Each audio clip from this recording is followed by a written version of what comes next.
Good evening, ladies and gentlemen, and a shout out to our friends in the Caribbean and in Miami. Welcome at this very, very special night for us at Readytex Art Gallery. Welcome at our first Alakondre Art Symposium. How did we get here? Well, our journey started in 2018 when we did our first Alakondre Krutu. And for people who don't know what Krutu is, like a round table talk.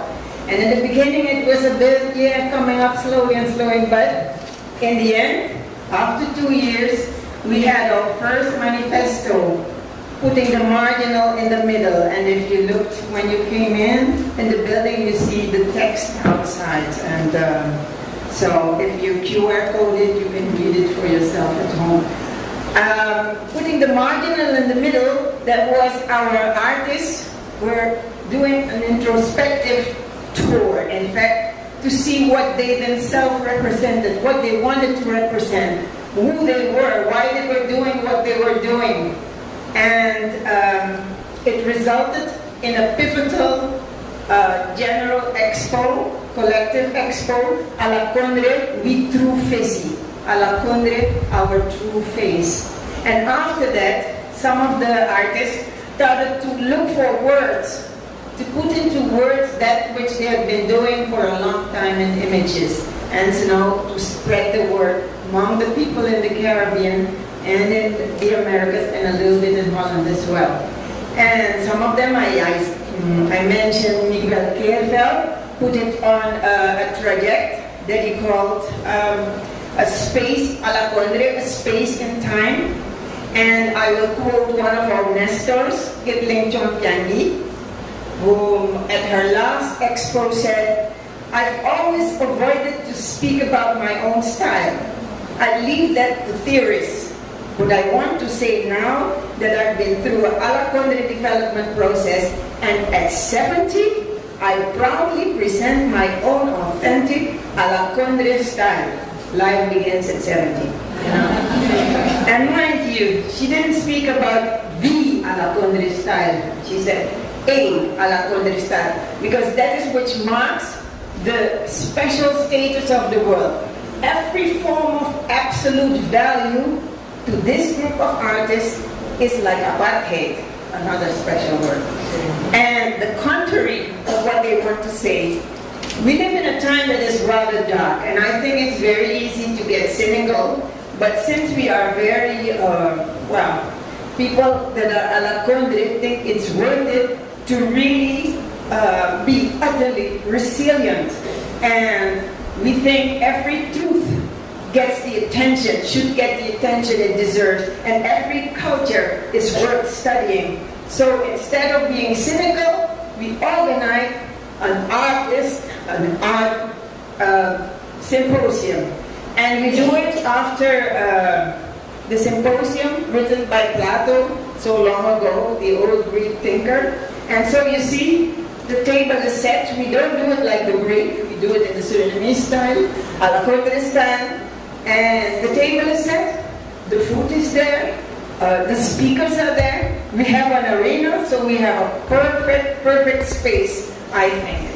And the leader of the pack tonight and the guardian of the time is Monique Nushaya. And Monique Nushaya is the powerhouse that for already 30 years,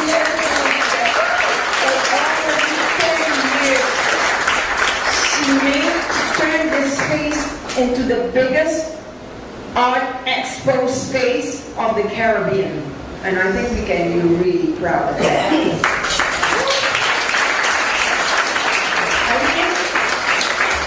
But I think she has two faces, eh? She's very nice, but tonight she won't be that nice because she will have a broomstick here, and it's a witch's broomstick. So the rules are very simple. The speakers get 5 minutes, not 1 minute more. If she hits the ground with a stick, it means you have to shut up. Whatever happens. Huh? And you better listen, because with witch's broomstick, you never know. So, after those 5 minutes, we'll have an interval of 10 minutes, and And then a small amuse will be presented by our chef of the night, Patrick Spalberg. And you, the audience, are also allowed to have, you have your photo up there, to have something out of it. Not while the speakers are speaking, only in the interval. Think of the broomstick, you get it? So, and I also have to tell you that you have a representative, so the audience is not allowed to speak in this ceremony, as I call it, but you have a representative, a devil's advocate who will be the mouth of the audience. And you'll hear him too, as well. So, I think it's rather simple. After those 10 minutes of a little discussion and so on, we go on, Monique gives the sign, and it's time for the next speaker, and so on, and so on, and so on. It's also important for me that you put on your phone tonight. I think it's nice to have pictures, it's nice, but sometimes you have to live without the QR code and just with your heart, okay? So you listen with your heart. It's, if you have to go to the bathroom, it's over there. So, and I want to ask you to keep it up until those 10 minutes and just go. You miss your food then, but that's the price you have to pay. And that's it. I think it's rather simple, isn't it? This is not a courtroom, huh? So I want you to enjoy really what you're going to hear. It's a learning moment, but in a pleasant way, in a spontaneous way. So I have not so much more to say. If somebody is against any of the rules, you can say it now, or hold your tongue forever. Okay, nobody? Okay, let's go. Have a nice evening.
Good evening, everyone.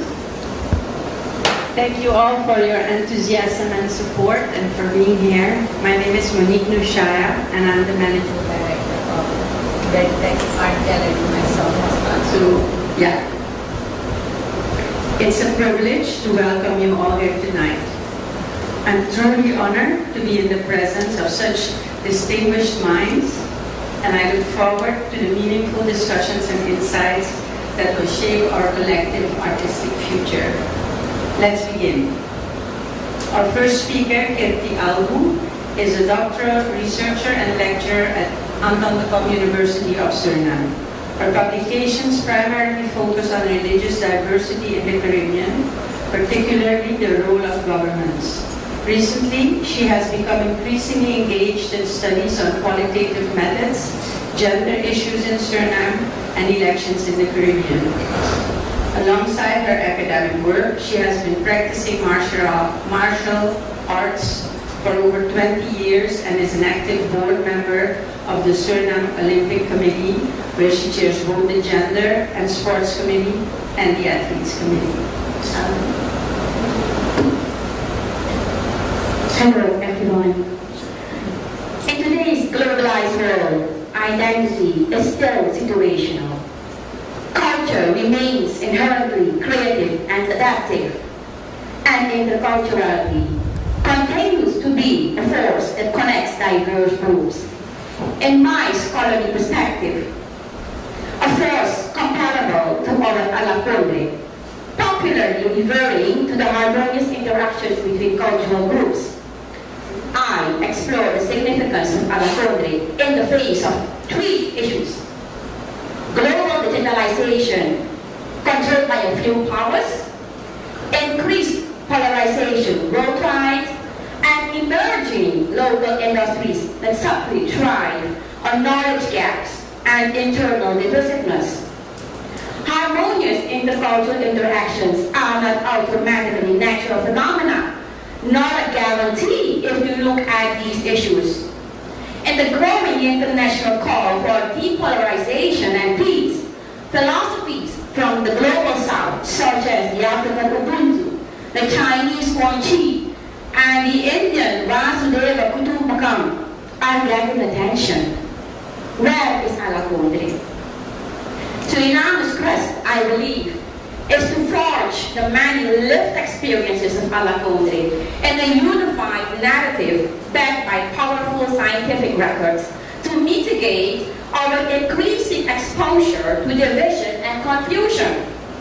While lived experiences are all over the place, at least for now, they are not properly integrated into domains of knowledge and power. Let me first elaborate on the lived experiences. For instance, my Penchak Silat uniform I wear right now. Born in an Indian family and raised as Hindu, I am wearing an Indonesian martial art demo costume with Islamic elements to a non-sports platform. A 60-year-old Indonesian trainer brought this uniform. He instructed Surinamese athletes from different cultural backgrounds and philosophy and techniques without saying you do it wrongly. His core message was that humans have the power to position themselves and create the life they seek without disgusting their flaws. He connected my dots for today. Our diversity has painful challenges, especially when we look at toothless and faceless dragons on digital platforms. Yet, Alakondre allows positive possibilities, not only in sports. In arts, Kipling Chongpyangji, Reynor Asmorejo, Kurnahar, and many others have visually expressed intercultural ties. In dance, Namita Ajolia delivered performances about the Hindu god Shiva using typical indigenous Chinese and Japanese cultural material. In music, the Japanese band extends and singers like Brian Bailhout and Nisha Madaran connect ethnicities through songs. We thrive on intercultural connections that resonate in our social identification.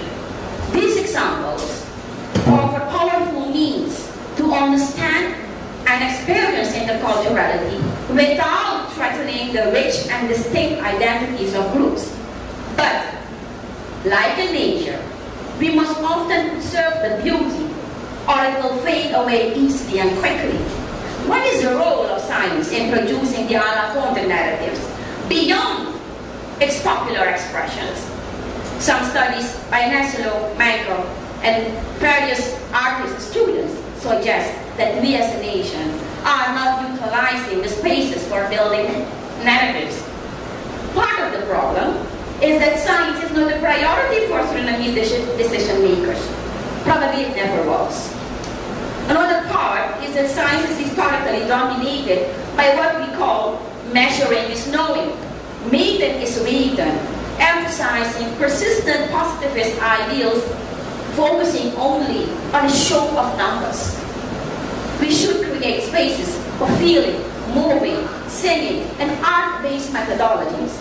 In this year of the 50th anniversary of Sri Irodikromo, the resilience of our nation is at stake. Alakondre offers a strong source for positive narratives if we do our homework. The field of science, especially the philosophical domain of axiology, where we look at values and ethics, need the right impetus to expand the power of interculturality. Thank you.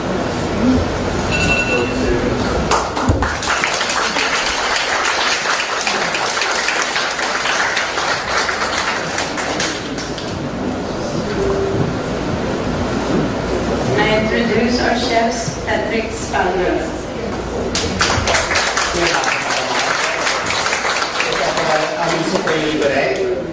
Die amuses is gemaakt met gegrilde boulangé, met daarin chokka en daarbovenop tempeh. Chokka is ons Hindoestaans gerecht en wordt gecombineerd met een Javaans gerecht, met een tempeh erop. Het is helemaal vegetarisch, dus ik hoop dat het jullie mag smaken. Het zit ook in jullie box, dus misschien kunnen jullie samen eten.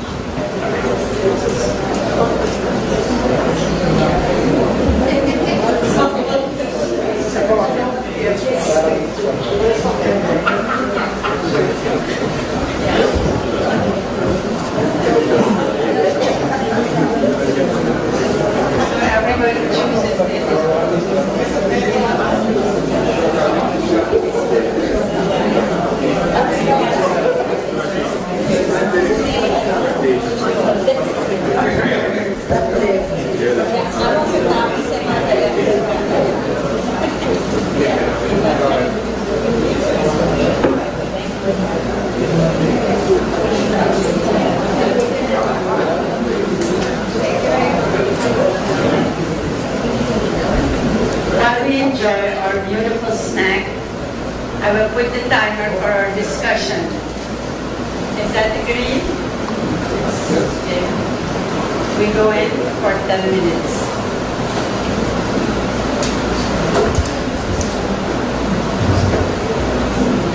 Colleagues may reflect on what Ms. Alto presented for our Mr. Meng. We can also choose to eat quietly. Okay, thank you. Maria. So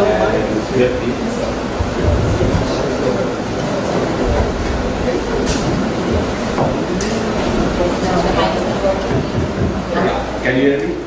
Yes. Okay. One more. Thanks. Also for your beautiful dress, your martial arts dress from Indonesia. Yes. So I guess it's you just choose it for being an expression of interculturality, and but I have a statement and a question, and that is so there is a dominant perspective on diversity in Suriname, and that perspective is led today by politicians, by political leaders. So how to get rid of this, what I call static and false narrative of Bromkijari, the flower garden that they often use, and the Alakondre, also stated and falsely used by political leaders. So what would you say to counter this narrative? Well, finding politicians is not an easy task, especially when they are becoming more powerful in today's world, whether that is internationally or locally. But I think we must utilize our, no matter how small that space is, but we must utilize our spaces to connect people who are genuinely interested in promoting interculturality, whether that is in the sphere of arts, visual arts, music, dance. I think the power, the potential of this sector, the non-political sector, is in the cooperation, the harmonious cooperation in building a unified narrative of Alakondre. Finding the political realm may be too ambitious for now and maybe more frustrating because you can't escape politics. It's part of our daily reality, whether you like it or not. But yes, we can position ourselves in life. We can choose to promote our own experience of Alakondre outside the political realm. So one is first, strengthen the cooperation between the various non-political sectors. And in my specific view is strengthen the role of science Because whatever happens right now is that we feel that we are doing something very good, but the moment we want to expand that power from what we call the popular arena, the cultural sector, we don't have the backing of scientific records. The moment we do that, I think it increases our role to go beyond. Okay. Allow me to make a second intervention.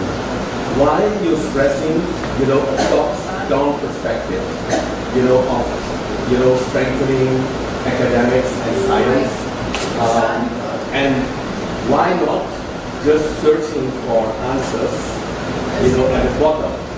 For example, if you're looking, yes, can you hear me? Yes. So why not going the other way?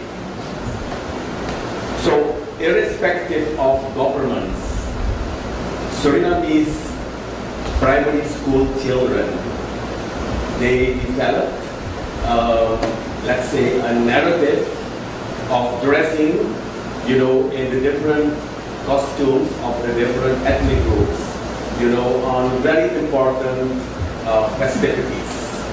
And it is not something that was in the policies of the Ministry of Education, but it was something that just grew out spontaneously from, the ordinary people in the Surinamese society. Why not picking that up, just to let it grow? Okay, first of all, I have never mentioned the top-down approach.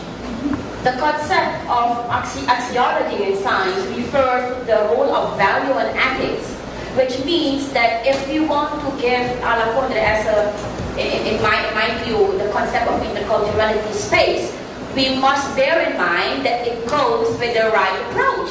And in my view, that's not top-down. The first thing, it's good that you brought up the spontaneity at primary schools and also in the levels of education. But my point is that if we do not properly understand what it is already underground, if we do not properly map what is already around us, I find it hard to develop a strategy. And I'm having a scholarly perspective right now. I am not in the shoes of a decision maker or someone at a department. But from my perspective, I think even in the field of academics, we haven't properly mapped the field. And mapping the field is critical to understand the strength and the position of each non-political sector, whether that is at the level of primary school or in dance or theater. And I see that Shadow and Fury's point, but it's not not top down. It's never the idea. Hello. I have 2 points. First of all, I want to say, going back to what Jen was saying about the display of costumes on national days, that as long as that is just on the surface, it doesn't contribute to anything. It's just optics. So the thing is, how do you take it beyond the optics? And that's where education fails us. That's one thing. These are education and cultural policy. That's one thing. The other thing, Kirti, going back to you, I was listening to you and I was trying to translate what you were saying into words that I could understand. And you were That's something that we are discussing frequently. You were discussing the need for academics and research. Can you give us a couple of examples of really, truly, what type of research questions the academics should raise in order to provide that substance that you're looking for? Just to make it a bit clear for myself and perhaps for the rest. For instance, we have various values in cultural groups that by and large are similar. The gotong royon in the Japanese culture, for instance, is comparable with the idea of len din in the Hindustani culture. By comparing these two, we get a sense of what is living on the ground. We are doing the same thing in the neighborhoods, in our family, but they have the same core message. And we do not properly utilize that in order to create strategic policies, and whether that is civil society-like initiatives to foster those strengths, those values. And these are not academic things. These are lived experiences. There are also other experiences. For instance, I'm now doing a small research on art. There have been various productions on Alakondre. What is the message of all those paintings beyond the popular expression of different cultural groups? What do these paintings tell us about the vulnerabilities of groups? What do they tell us about the perspective on ecology? What do they inform us about the relation between the people right now and the colonial past? So these are deeper questions to develop a powerful narrative. Right now, my concern is that we are limited to just, representing the various cultural groups, and we haven't mapped the field. That's clear.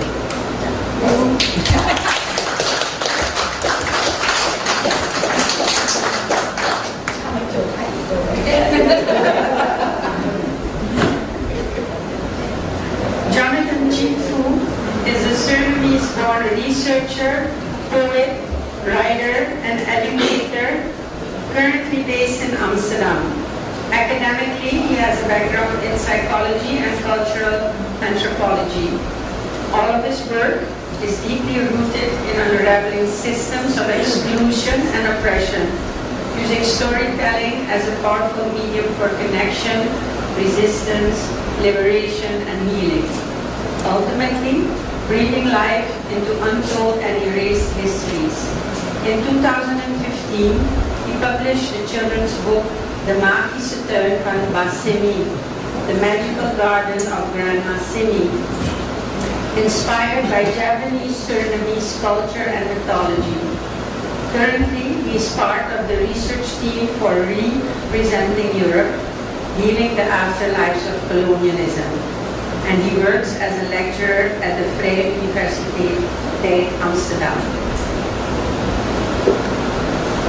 Thank you for that introduction, Lily. Hello, everyone. Today I will do a bit of a poetic statement combining both my poetic side and my research side. And the title is Mikra Deleguata. My soul is like water. Through my blood, my body, my names, you can almost trace the entire history of Suriname. I'm a mix of Japanese, Afro-Surinamese, Chinese, Jewish, and most likely also indigenous. When I asked my mom when I was younger what I am, she always told me, you're just Surinamese, that's it, just accept it. And I was like, okay, what does that really mean? What does it mean to be Surinamese? What does it mean to be Alakondre? And is it possible to be a part of everything, but also feel disconnected at the same time? So thinking about these questions, I found my way back to water, to rivers, to oceans, to the sea. And I would like to move away from Western ways of knowing and really see water not just as a metaphor, but also as a living archive or a source of memories of our ancestors and also histories. Water, a source as healing and also wisdom. Mikra Deleguata. It starts inside our mother's womb, Mamaisa.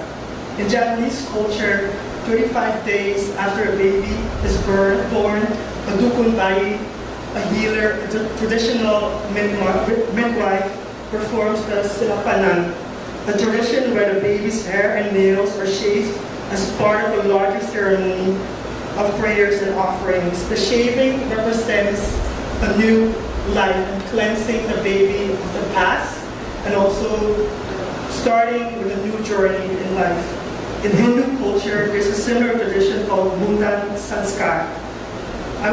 While I also appreciate this wisdom, I also think, what if this baby represents Suriname as a nation? Can we shave off our past? Is it possible to start a new life without being connected to the past? Mikra Tiligwatra. The Caribbean is often described as a fragmented archipelago, pieces of land floating separately and also separated by water. Just like this manyo that I have here. Just like this manyo that I have here.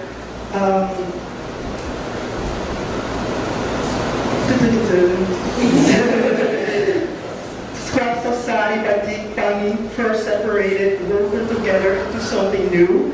Just like the threads that hold the mango together, with the right knowledge, water does not have to be a separation, but can be a bridge, a road. And in the creation of mixing something new, what do we lose, what do we forget, and what do we remember? Mikra Tiligwatra. Water is a gateway to the memories of the past.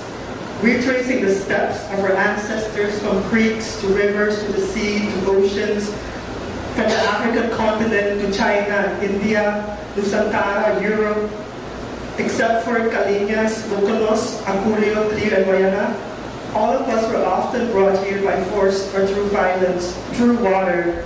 Indentured laborers from India spoke of crossing the Kalipani, meaning black waters. Once they crossed the water, they would lose their caste and find their way to the land of Sri Ram. Japanese people spoke of Tanasabrang, the land on the other side, where they would be able to escape poverty, their sorrows, and have a better life. When we think of Alakondre or Mamyon, do we only think about the beauty, or do we also remember the past? Just like crossing a river to carry the wisdom of water, one must go beyond the surface, know the tides, the weather, the seasons, the depth of the river. How can we learn from the past when our history has been erased? How can we become Alakondre, grow into each other, do something new when we are disconnected from our roots? Mikra Tiligwatra. Water is healing, fluid, guidance, wisdom, knowledge.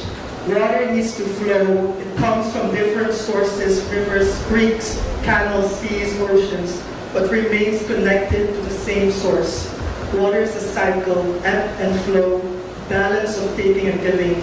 In Japanese healing traditions, the Dukun Pichit, a traditional healer, massages the body, but also moves the energy that flows within the body to release tensions and frictions that have been stored over time.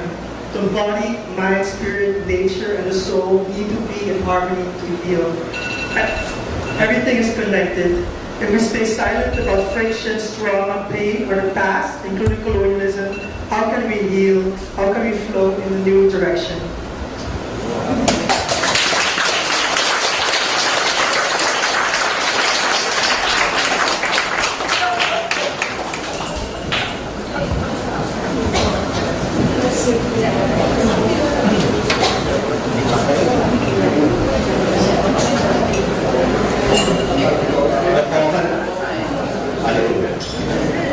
De volgende amuser is eigenlijk in Legnonen is een Arabische salade, de Huzaren salade.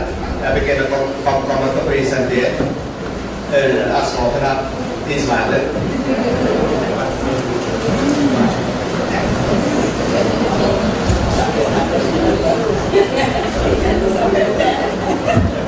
Je moet je gewoon aan de vallen van hebben.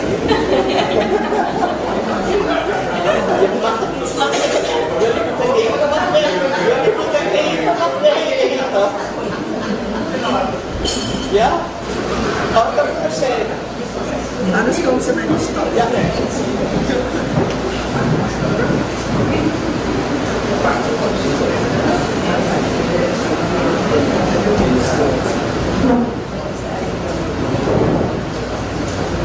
Onze 10 minuten discussion gaat nu in.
Bikarateleki patra.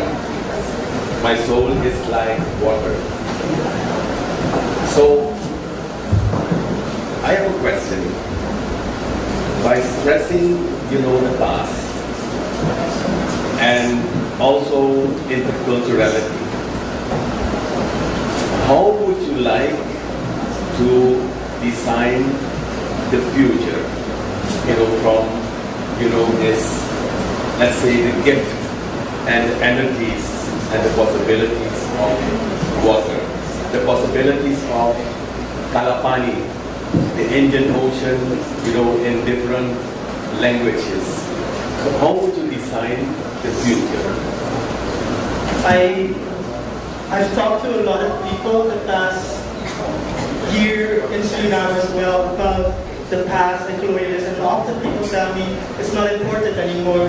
And I have noticed that looking at the crossing of Kalapani, Tanasabrang, sometimes I feel like in the process of becoming colonized, that we've lost touch with who we were before that, and all the rituals, the traditions, where the connection with nature was emphasized, the connection with ancestors, the spirits. Because if you look at the current society today, we want more development, more modernity.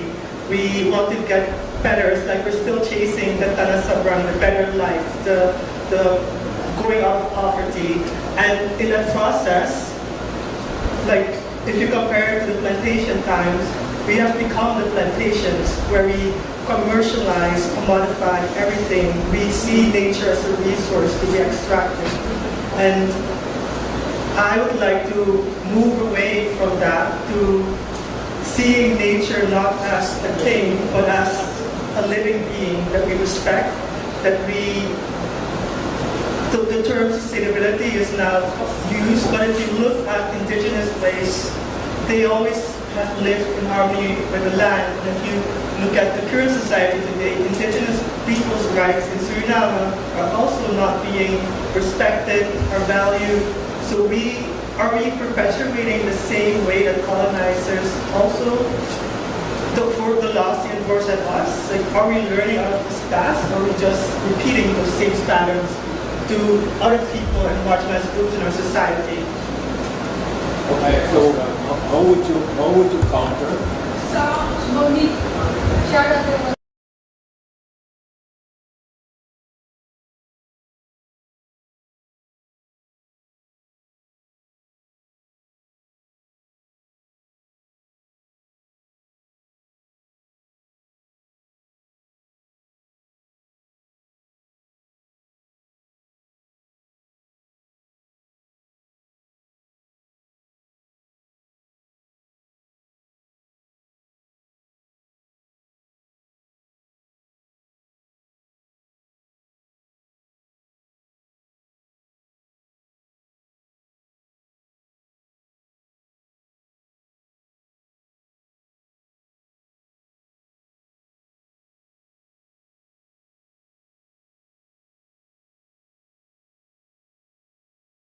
Many stereotypes about indigenous people and also their collective rights. So how would you counter this strong urban narrative that is against nature and in favor of natural resources and all the hypes that we have with the gold, the bauxite, and the offshore oil, in 2020? Yeah, a lot of it also comes down to education and the history and the lack of knowledge of history, that we don't get taught the local history, Surinamese perspective of history. We're still in a very common, Eurocentric way. And a lot of these stories of, for example, how indigenous people live, how Maroon people live, how they use agriculture, how they live in harmony with nature, that's not told at school. That's what was told to me at school. And I think if we start an education to really make history more attractive, to really work with storytelling, that's one part. And secondly, more practical, we as people, as us as everyday people, we also need to notice the power that we have. Because often we feel like politicians, they are the leader, they have power, but we put them there. And that is also a process of mental emancipation that still needs to happen, that we need to have access to our culture, our history, so that we are more rooted in who we are as people. And then we can also learn how to not make the same mistakes that we made in the past. Yeah, I see Shada also wants to say something. I think that's going to be, it's like an emerging theme of the day. I think Shada also wants to. No, before you went into the whole extractive, is my mic Earth? Is yeah. Before we went into the whole extractive thing, the first question Jack was asking is, you're looking, the water and the history, you're looking back. And I didn't want to get into a discussion.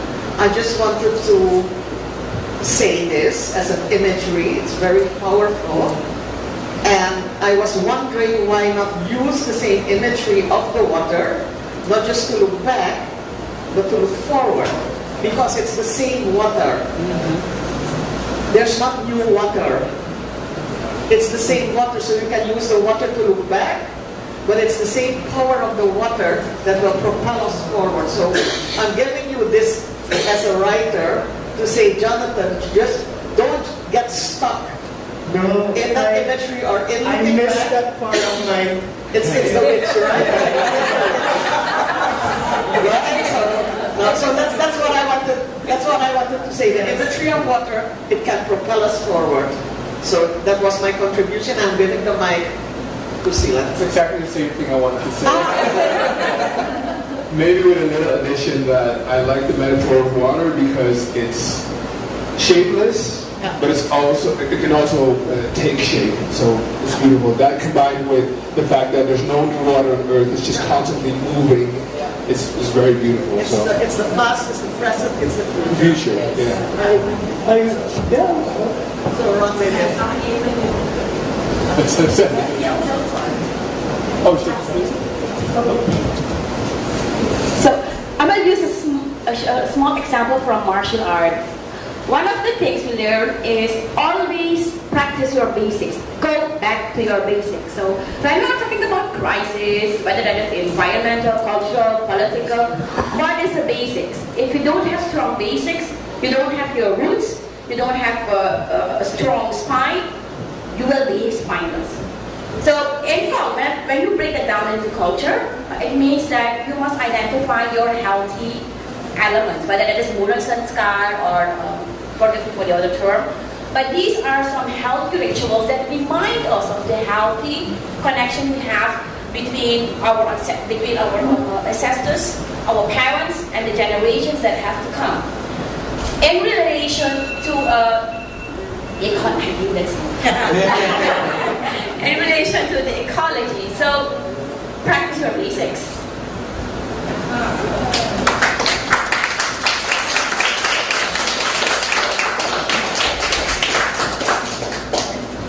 Edwin Colin Alexander was born in Tamarin, a village in Suriname, and grew up in the capital, Paramaribo. He specializes in cross-cultural theater, community projects, and training young people in theater skills. In 1994, he founded a dance company that integrated his Maroon culture into Surinamese society. He's also the co-director of Stones Have Laws, De Siperu Awiki, a portrait of life in a Maroon community exploring ancient traditions and the threats they face from the growing industry in the region. There's so many. Sont terroir for des sapos. There's so many. Sont terroir for des sapos. I will try to freestyle my mind today, sharing my story with you. In, let's say, the gathering of the Alakondre today.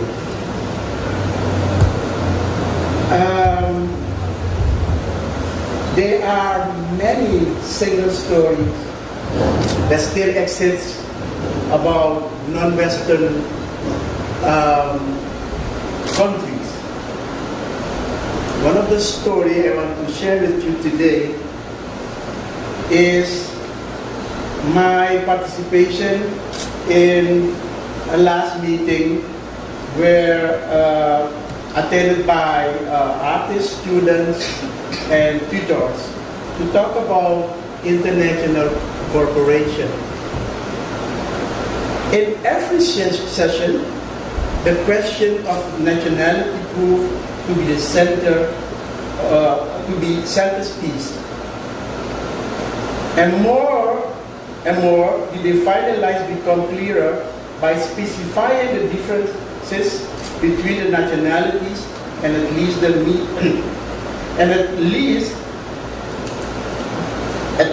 the meeting was more about equality and superiority.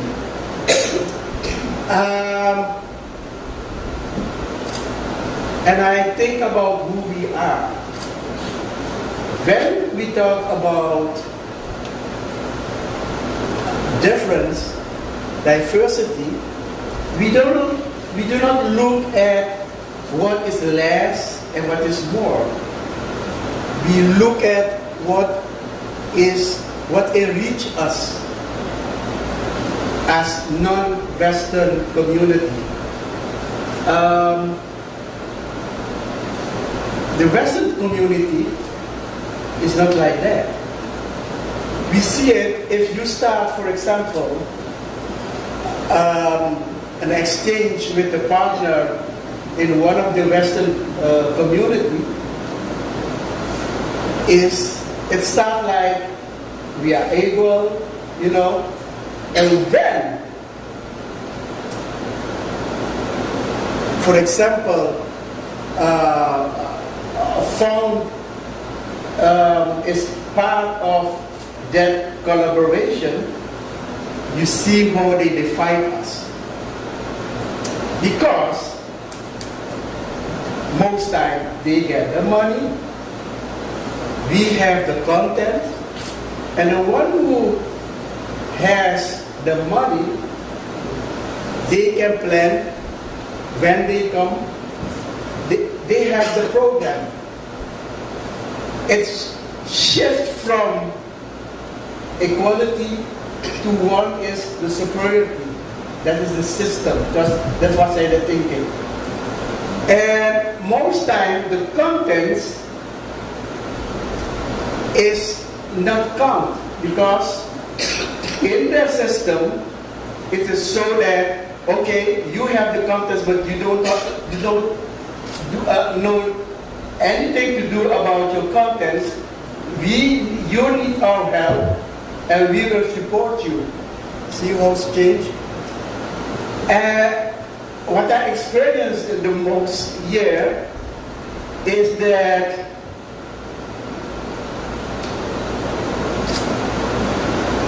money things, for example, shift the whole collaborations. Another single story that still exists is that if you have the content and you do nothing with it, they consider you like the one who is poor, because they have the money, and in the money things of exchanges, you see that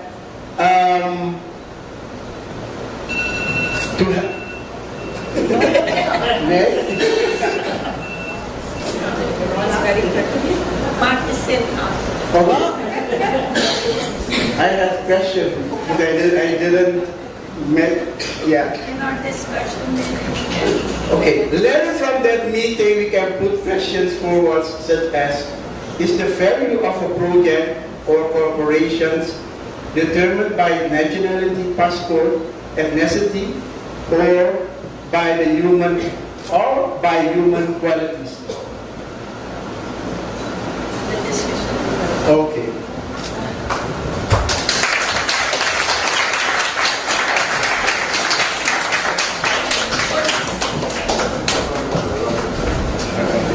De volgende amuser is eigenlijk gewoon een broodje plom.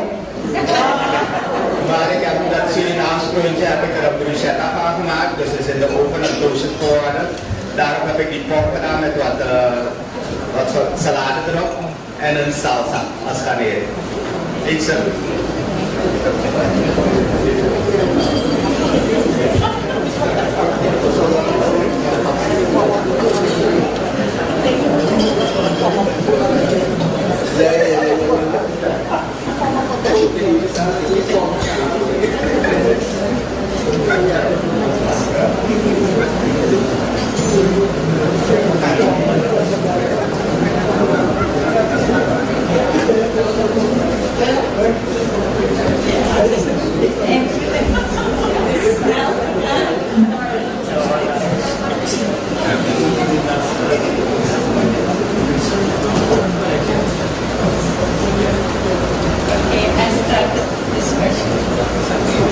I set the timer for the discussion portion now.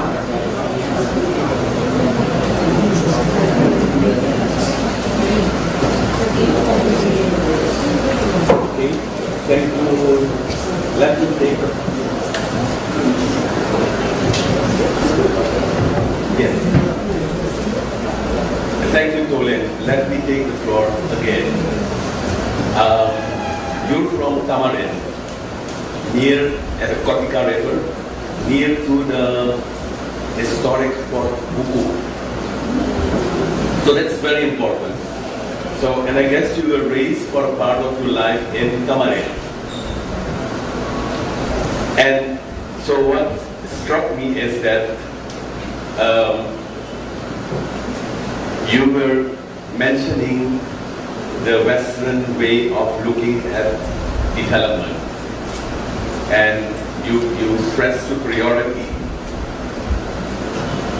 opposed to the, let's say, the non-Western way of looking at development. So diversity is not less. You're not looking at what is less or what is more. So my question is, the Western perspective of development still is to bring something, to bring development, and to bring money. And when they bring the money, you know, with the concept of development aid, of a loan, then it is not only the government that becomes money or donor driven, but even organizations, NGOs, art organizations, academic institutions, and other institutions. So my question is, so how would you cope with, you know, this reality and also the narrative, you know, that development is something that you can bring, you know, from the rich Western countries to the so-called non-Western countries?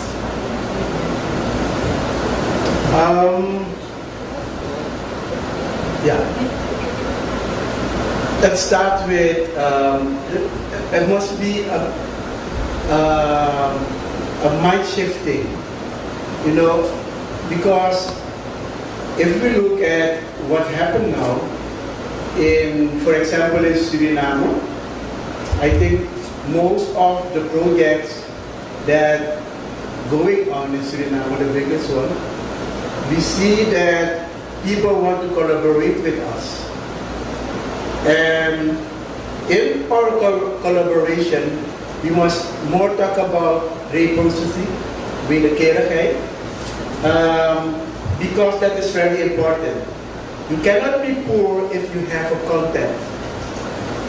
Like you mentioned Tamarin, not Tamarin, Fort Buku, I think, where, you know, in the colonial period, Boni fought against the colonial power.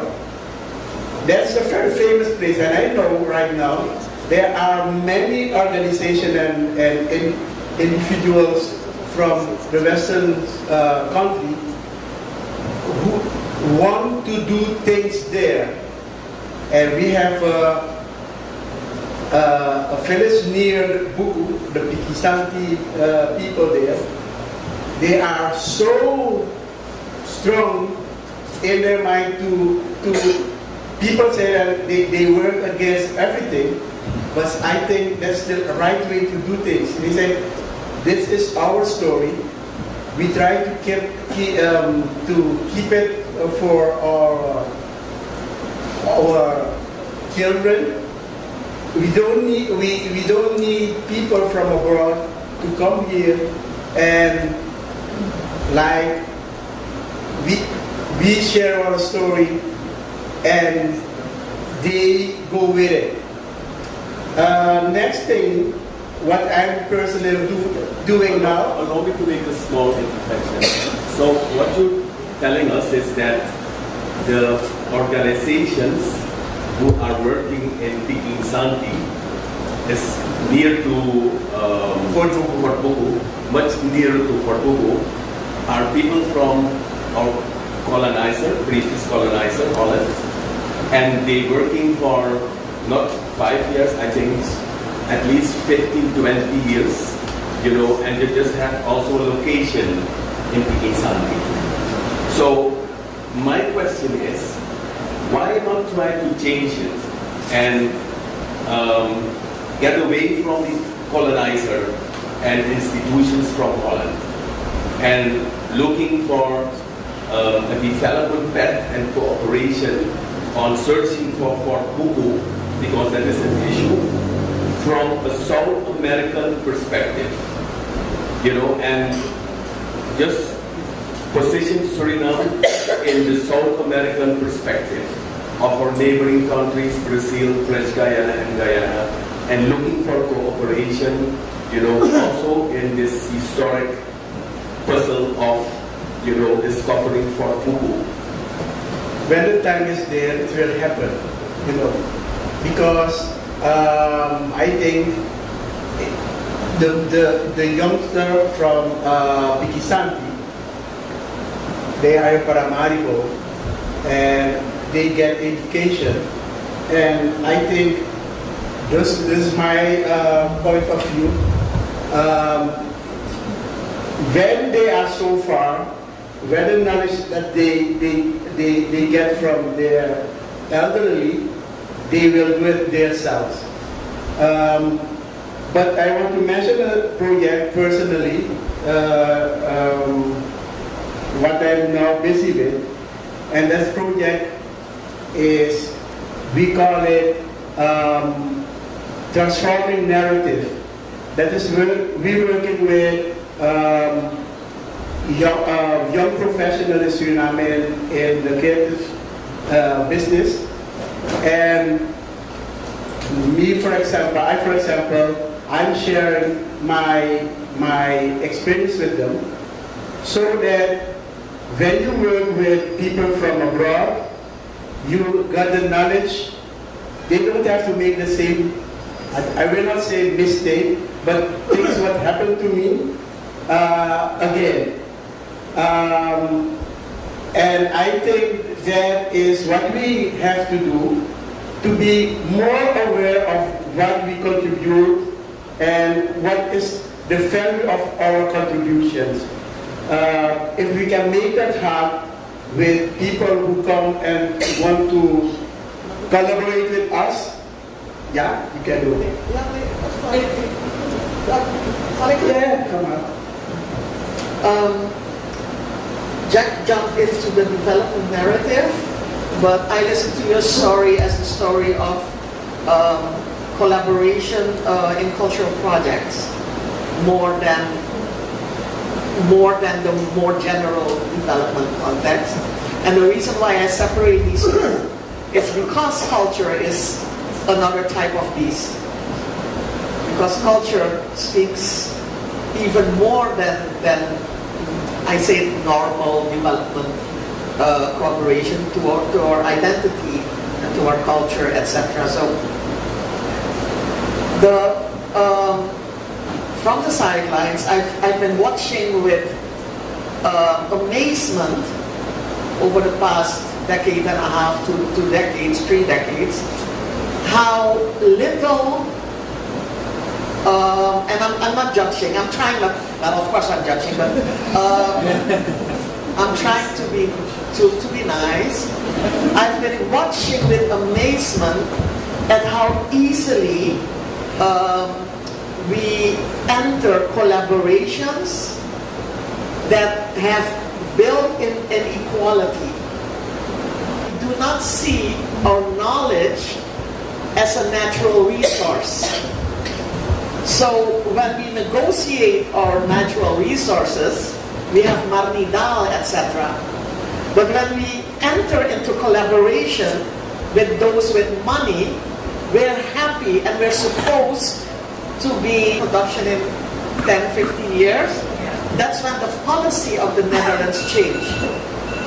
And I'm not playing the game where you're forced to have a Dutch counterpart and you need to have expertise, because I'm like, and you all know me, I'm like, what you're gonna teach me?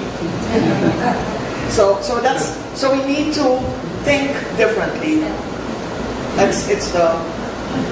We'll continue this discussion.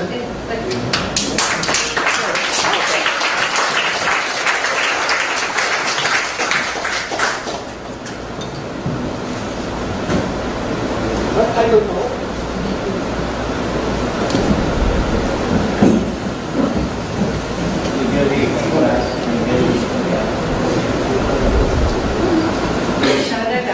Is the director of Sifting Proyecta, a human rights-based civil society organization operating at the intersection of human rights, good governance, and democracy, with a special focus on gender equality and women's rights. She's also a theater maker and a columnist. And the 30 seconds that my CV was shorter, I'll put in my story. Okay, so I think we all agree here that the first order of business for artists and for scholars is to question. An artist, a scholar, who does not question, but just wants to mindlessly celebrate an idea, is actually in public relations, selling the illusion of cohesion, peacefulness, and togetherness. And as I write this, I am very aware of the cliches I just uttered. I have been struggling these past days to find out why I am always so triggered by invitations to speak about Alakondre or any other iteration of our multi-ethnic whatever miracle of a society. Did I already mention that the artist should always question themselves first before questioning others? Perhaps some of my trepidation is caused by my inherent inability to walk the line, to walk in line. If everybody goes one way and invites me to go along, I will stand by the side of the road and question the invitation. Why am I, why have I, why instinctively?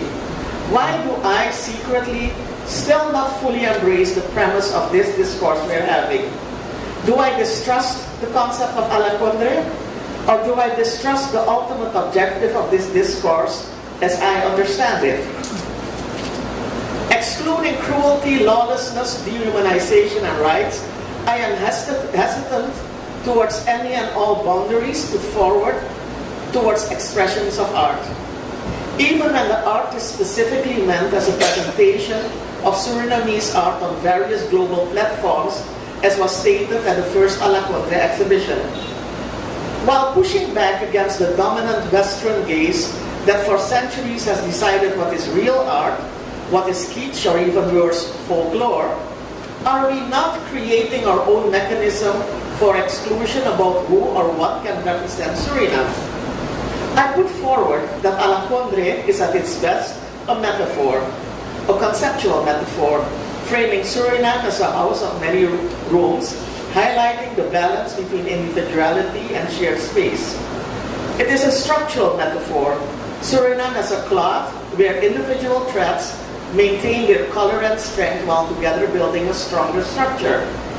Alakondre is a narrative metaphor, Suriname an ongoing story written by many voices, resisting simple and singular interpretation. And Alakondre is a metaphor of our potential, the vision of our society where diversity is not just tolerated, but celebrated as a source of strength, creativity, and resilience. Metaphors, if only you could dream them into reality.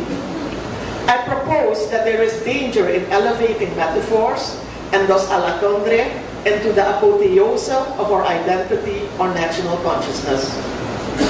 When we see and sell ourselves as a beacon of diversity, we tend to mask the inequalities and growing tensions that are an integral part of our society. Alakondre's danger can be that it glosses over the lived realities of marginalized people and communities and just focuses on the celebration of cultural aspects or romanticized version of reality. Alakondre, like the mothers who are like Sri Irodikromo, should not hide our shame of inequality and poverty, of discrimination and greed, of broken systems and broken promises. Perhaps it is also the emphasis on national identity and unity that fills me with dread, especially in this day and age, and the fact that we continue to emphasize ethnic diversity as the building block for unity and identity. A resilient society like we should be and must be thrives on shared values that guide interactions, decision-making, and collective growth economically and spiritually. I propose that we put much less emphasis on the value of unity than we do now, as it focuses on sameness and collective identity and can lead to exclusion or suppression of minority voices. I put forward that solidarity should take its place. Solidarity, which champions diversity within togetherness, is rooted in empathy, mutual support, and the recognition of different struggles and perspectives. In a society built on solidarity, individuals support causes that may not directly affect them, understanding that collective well-being is interconnected, fostering inclusivity, social justice, and resilience, as people collaborate while respecting diversity. While unity can create strength through common purpose, it risks fostering conformity, and challenging that conformity may result in exclusion. Solidarity, however, promotes not just standing together, but standing up for one another, creating a society where everyone has a stake in a collective future. Just to give you one example in closing, the day we collectively and actively stand behind the collective land rights of the indigenous people is the day I will celebrate Alakondre. That will be my Alakondre Fasi.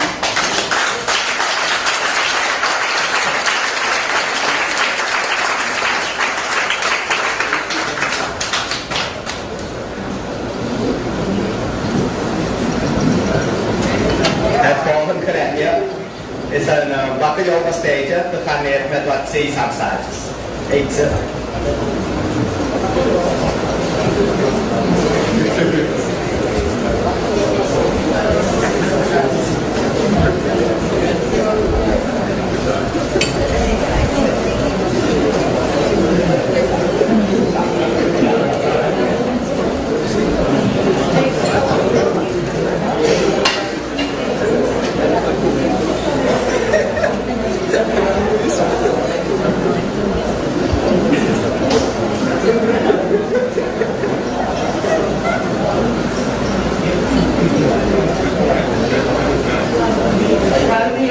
While we're enjoying this snack, amuse, I'm starting minutes for discussion.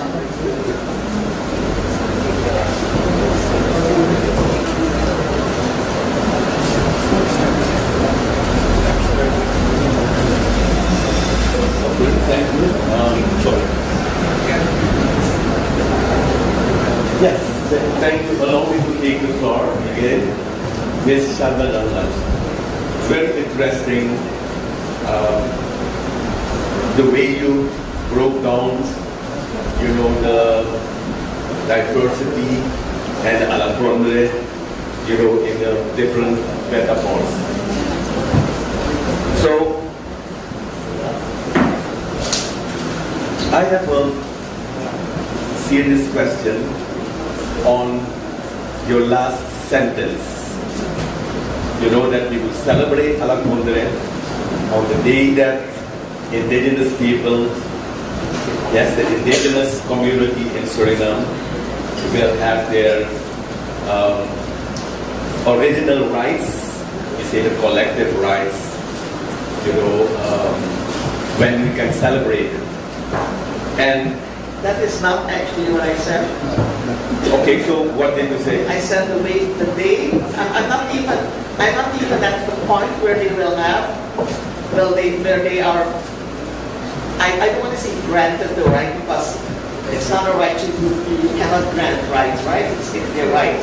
When they're recognized, it's not the day when their rights are recognized. I talked about solidarity. My Alakondre Fasi is when we collectively stand with them. Right. Okay. So just the process. The process. That takes me to, I think, very important process and also events in arts. So you remember the two theater, and before independence, performing arts was a means of raising awareness and encouraging struggle. Those who are here, who remember, who went to Italia to and be involved in the Du Theater of Hank John Teadulwe and other people like Ilsa Marie Hajari, you can imagine, you know, we know all. Okay. So today, theater is mainly popular drama and popular podcast to cheaply amuse, you know, the audience on daily social issues.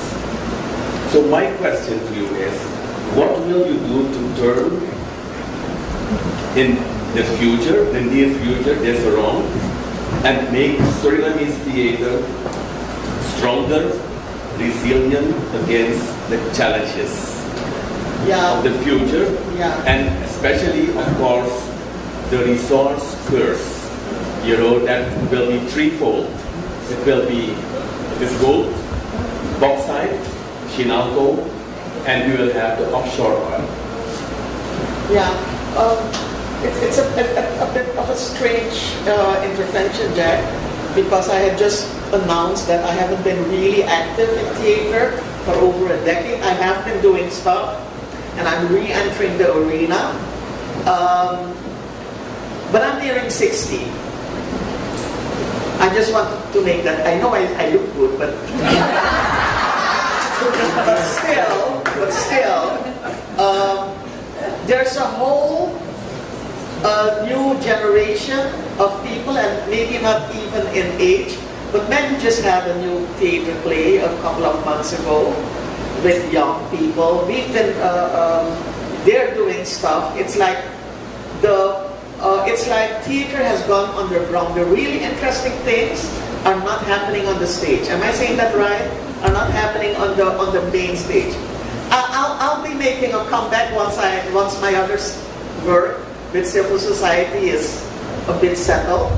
The thing is that theater is just one way of creating new narratives and creating awareness. But you know that the problem with theater, Jack, it costs enormous amount of money and time, and the audiences you reach are very small. So it's the problem with theater is that I love it. I mean, it is the thing you want to do. But once you look at one point in time, I looked at how much money I was losing to reach like 2,000 people, and I felt so bad.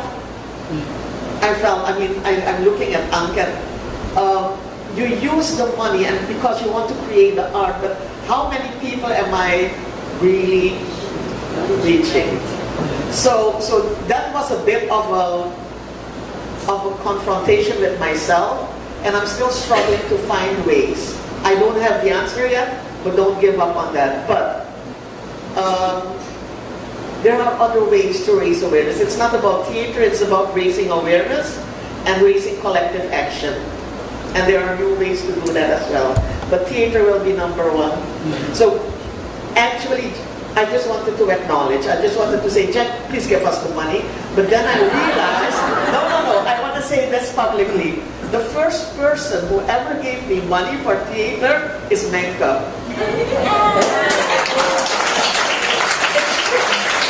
It's true, I'll tell the story. When he was so happy when we started the university theater, and he's notoriously not very forthcoming with his money. I was so happy, and he said, if you do it again, I'll give you 100 guilders. And he gave us, and he wrote it on a piece of paper. We still have that. But it costs money, Jack. That's the whole problem. Okay. Well, a very naughty question. Why not making a comeback in theater, but not, the normally performance arts in Italia, but engaging in political theater? But Jack, what else have I been doing? No, I just wanted to say, Jack, all my pieces were political, one way or another. If you know even my writing and everything, it is political, Jack. It is political. But I mean political theater by going to Bronze Plain, that you have mass meetings. Yeah. The other political theater. Yeah, but please, don't get me ideas. No, because can I have 1 minute to tell a story in St. Lucia about I'd say in 2008 or 2009 I was there. There was this theater maker, comedian, who started a movement and sold the story that he started a political party. And people thought he was in a race and he got more votes. And it started as a joke. So that's why St. Lucia is my second home. But that's what you mean, right?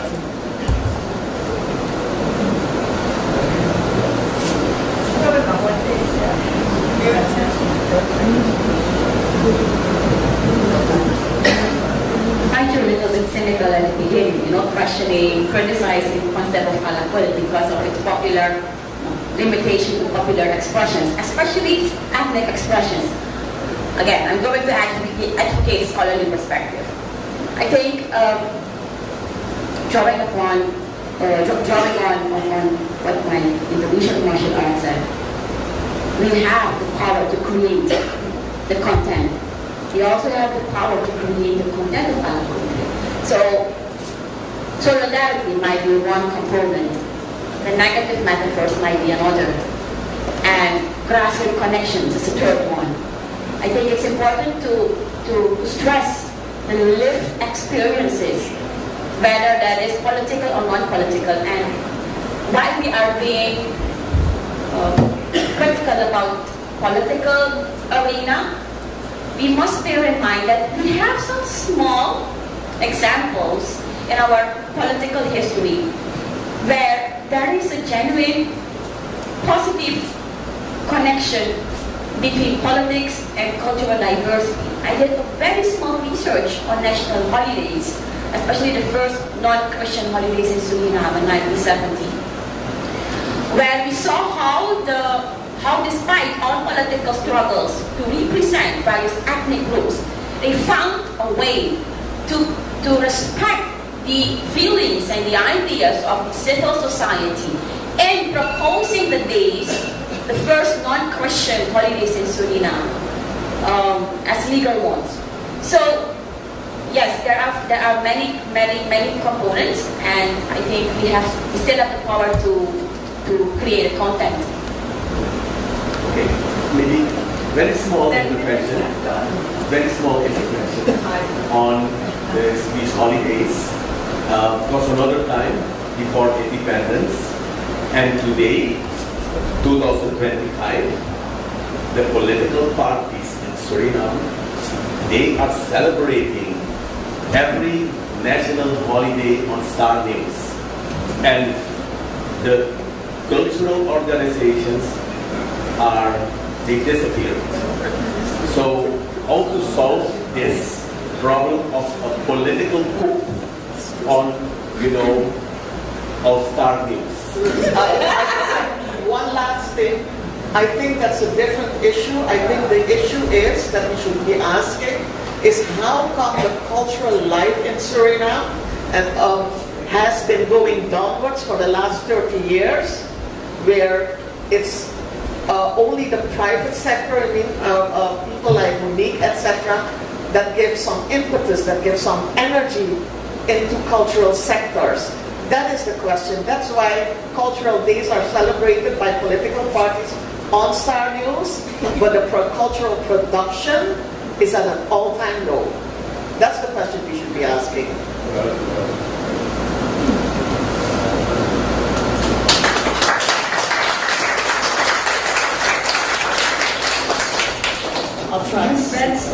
Alakondre is a multi-talented artist specializing in music education, performing arts, musicology, and arts management. She has studied at various institutions, including the Rotterdam Conservatory of Music, the Edna Manley College for Visual and Performing Arts in Jamaica, and the University of Cape Coast in Ghana. With an entrepreneurial career spanning 20 years, Irodikromo has been in the running of Lisibeti Music Performing Arts, a vibrant arts and culture agency specializing in educational services, consultancy, production, research, and publications. In addition to her entrepreneurial endeavors, Irodikromo is actively involved in numerous national and international organizations, where she lends her expertise as a member of various advisory boards and boards of directors. Her multifaceted talents include piano, vocal and arranging skills, as well as roles as director, actress, and producer, underlining her versatility and experience in various artistic and professional fields. Nafu, that means good evening, dear friends. My preparation for this presentation centered on a few concepts. The etymological meaning of the word Alakondre and the meaning of the color green. The idea of the green note, introduced by Alida. To relate this color green with its many nuances to a combination of different sounds, rhythms, text, stories, roots, forms, instruments, and melodies. I want you to try to experience the following. Aisagere Yesi Safiri. I need that because when you talk about music, actually you should hear music. But it was forbidden. So I want you to imagine that. Aisagere, your eyes will help you to hear the sounds, and your ears will help you to feel. in this one, I search for the meaning of green. Green in all its nuances. In this one, I also wondered why in film the green screen exists. Why not yellow or red? But it was about the power of green. When we think of green, you always come back to nature, vibrations of health, especially spiritually. One reason why exactly green are most used colors has to do with sensors of those sensitivity to the green color, which means it produces very sharp and clear image. It stands out from the rest. As with green screen, the green note also has more human faces, making it easier to create a sharp contrast, but at the same time creating a fusion of something new. The color green has a higher brightness.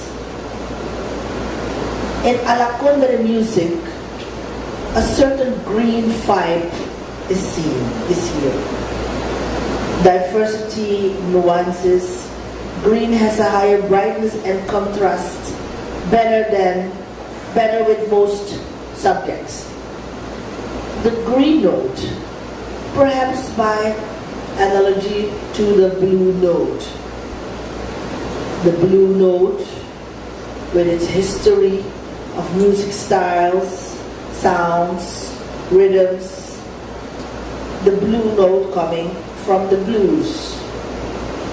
Suriname music has been going through different developments for a long time, according to the merging with our culture. It's a natural fact.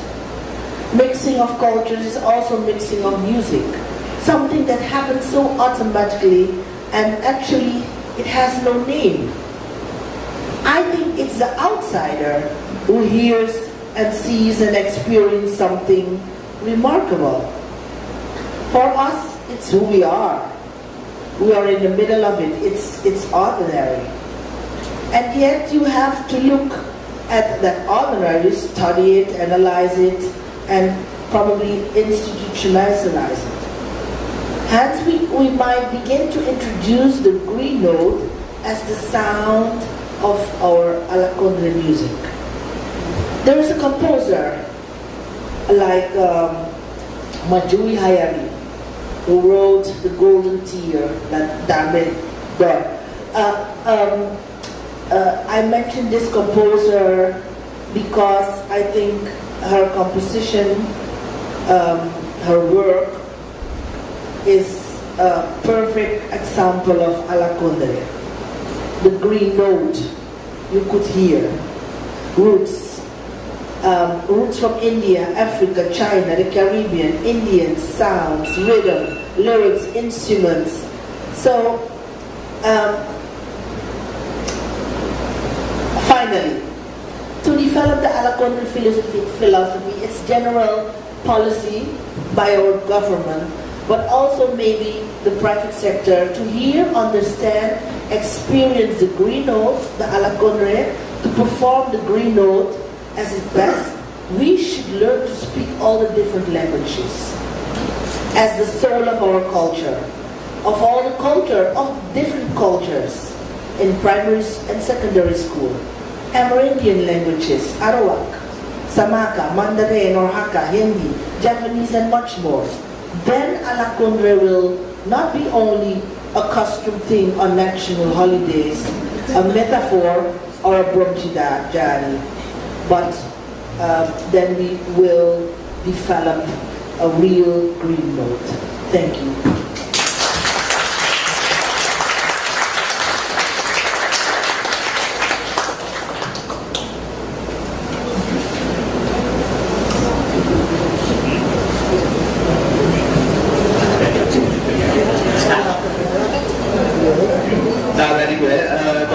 gaat of gewoon gerecht hier.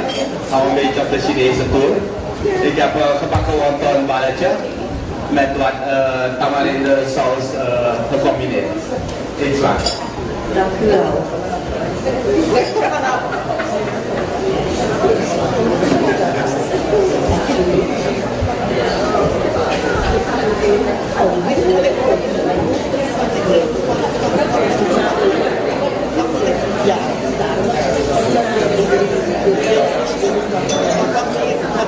Ik snap het wel, maar ik ben ook serieus, dus ik snap het wel.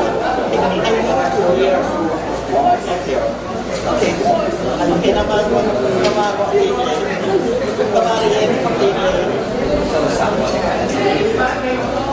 I am pushing the start button for the 10 discussion minutes. Enjoy it.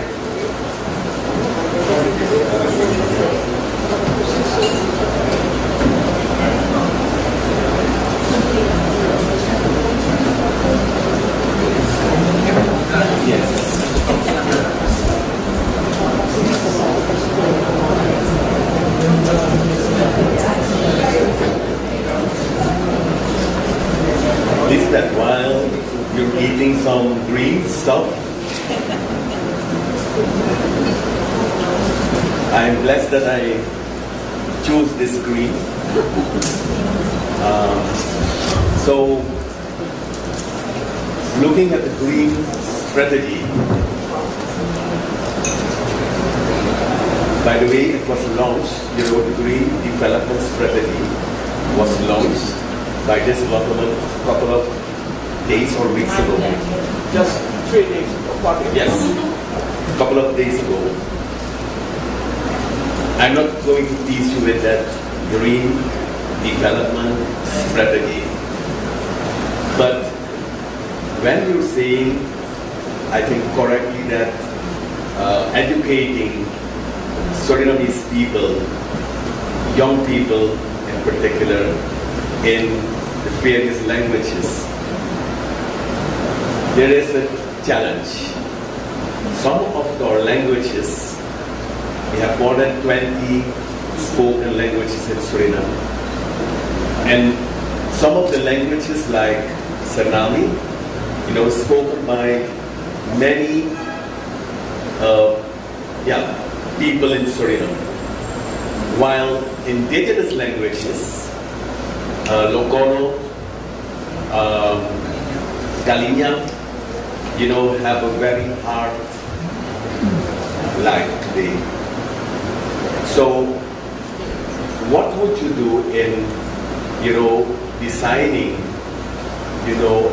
educational programs, to booster also, those languages that are endangered? Well, I don't think it's so difficult. It's just a course. It's just a semester.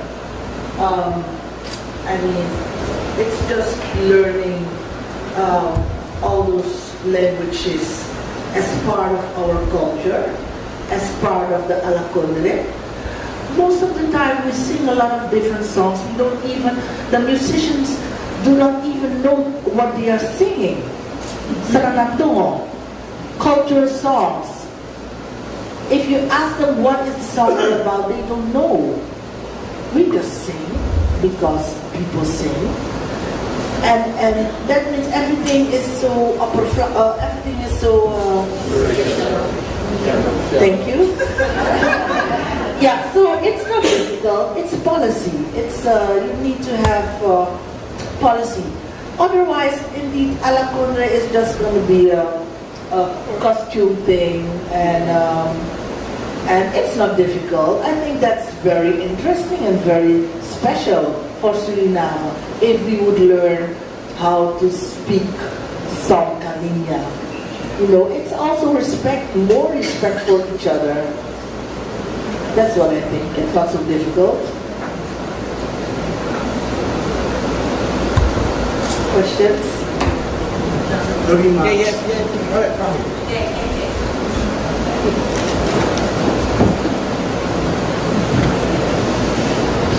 It's a remark, not a question. That green note thing is not a strange thing. It's an idea that it's a concept that's already exists.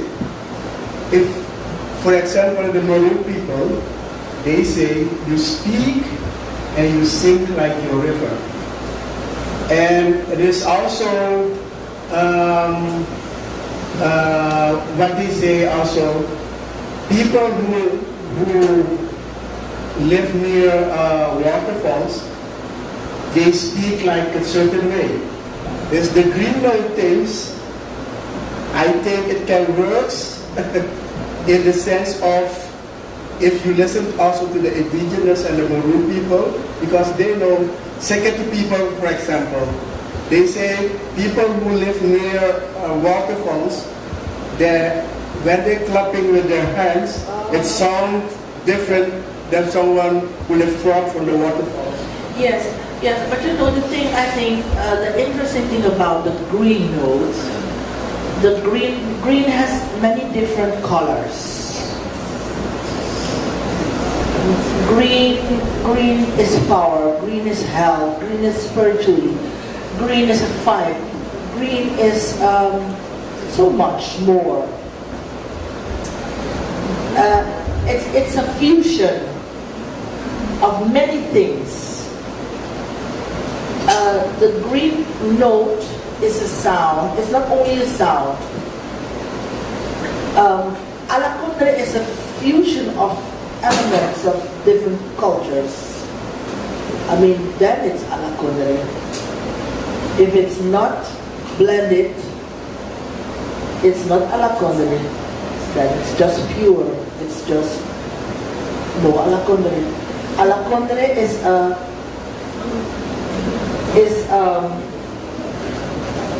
a fight of a mixing of an element. Doesn't matter what kind of element, but it's a new creation. Yes. Okay. No, I have a follow-up question. Is it related to this? Yes. You see, this is my basic problem when we talk about Alakondre, because you can look at it from two perspectives, going back to literally devices. When I started thinking about my story, I was thinking, shall I talk about pas pro toto and toto pro parte? Let's not talk about that. We will truly be Surinamese when we feel represented even by those things that are not mixed. Do you feel me? Yes. I do feel you. Are you talking about Surinamese or are you talking about Alakondre? Because Alakondre is part of for me, Alakondre, well, but this is my interpretation of Alakondre, because we're looking at Alakondre as a way to define and illustrate who we are. And the thing is that as long as we feel that we're not represented, we should be represented or mixed in order to be Alakondre. Yeah, I think it's also who we are. Yeah. Suriname is not equivalent to Alakondre, not at all. Alakondre is part of Suriname. Okay. Am I clear? That's what I think. That's what I experience. That's what we see. That's. It's for another day. Okay. Very short intervention. Okay, Jonathan, take your space, guys.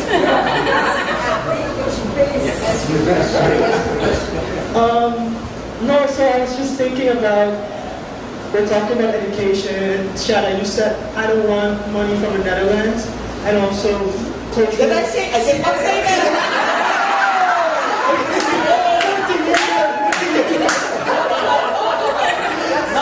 Not when it comes Conditions. on their conditions. Sorry. Not when it it comes with conditions I cannot live with. Yeah. Not when I have to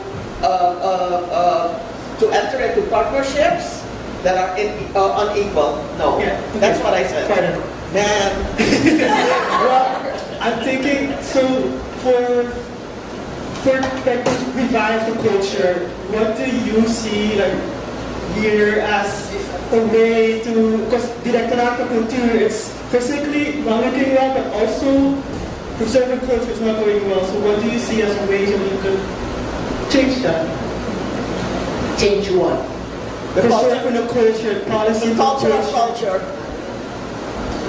Well, you know, it has to do with time and insight.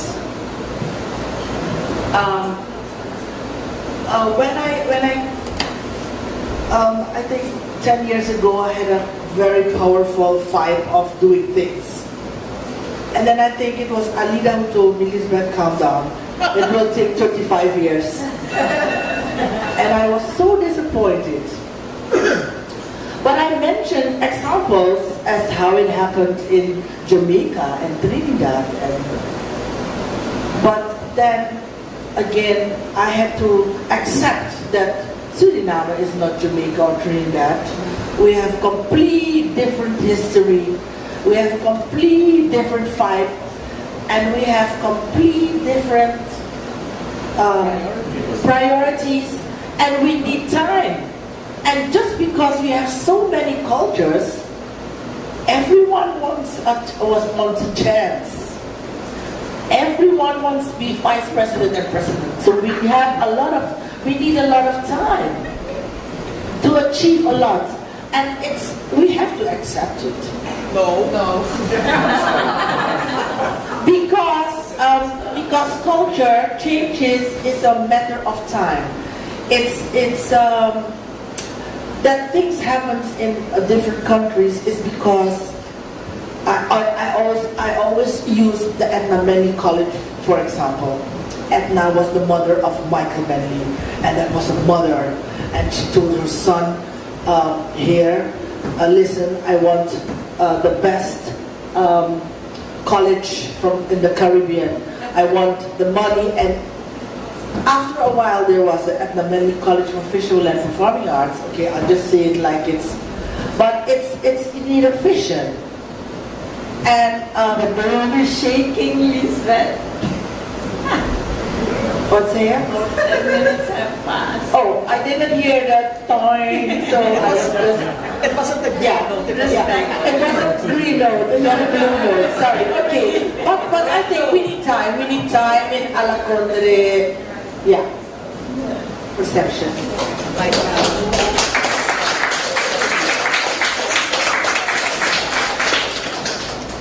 After 15 years of writing for the Readytex and various magazines, Charles Shang gave up his work as a freelance writer in January 2019. His subjects were mainly about culture and tourism.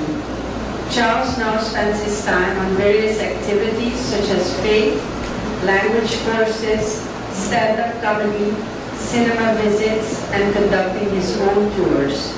With all these experiences, he builds bridges between different cultures. I prefer to stand, forgive me, because I'm not so old yet for this. Okay. When my son returns to the Netherlands from his vacation in Suriname, he always brings Surinamese food with him. That's what the diaspora does, right? And you will not disagree with me that Surinamese food is very varied and is appreciated, but yet you cannot encounter it anytime you want. For instance, try to find Surinamese food in the evening. There's nowhere you can buy Surinamese food. And you see so many artwork here. Many times fruits from the trees are depicted, but not food, never food. And my contribution for this manifesto too, I want to zoom in on the chow mein. The request for me was to talk about food. I want to talk about the chow mein. First, because not because I'm a Chinese, but because I'm a Surinamese Chinese. And the chow mein has some history. Many people don't know that it symbolizes long life because of the long strings of the noodle. It symbolizes long life. And how is the chow mein or the nasi this kabora of onstaan? What is the word onstaan? Okay, whatever. That is when a mother needs to feed 5 children and there's only one small piece of meat left. So what you do is chop it in small pieces and then you fry it together with some vegetables and you got good food, right? That was for poor people, but nowadays you need to pay for it. Okay.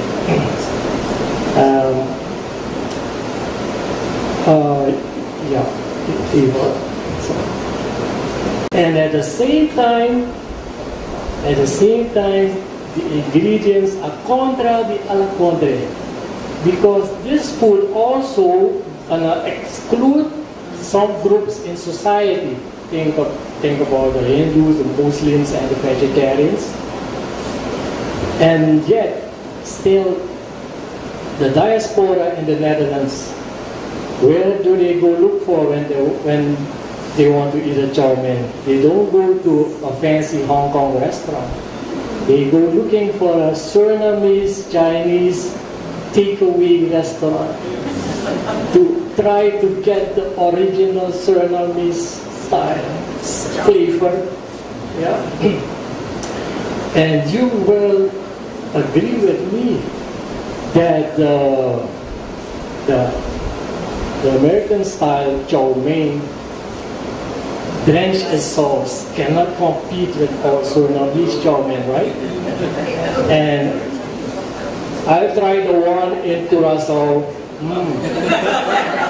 That's not chow mein, and it was too salty. Okay, and what is your opinion about it? Is it Alakondre or not? It is a Chinese food. And when you know also that to prepare it, you need good wok technique, but also MSG.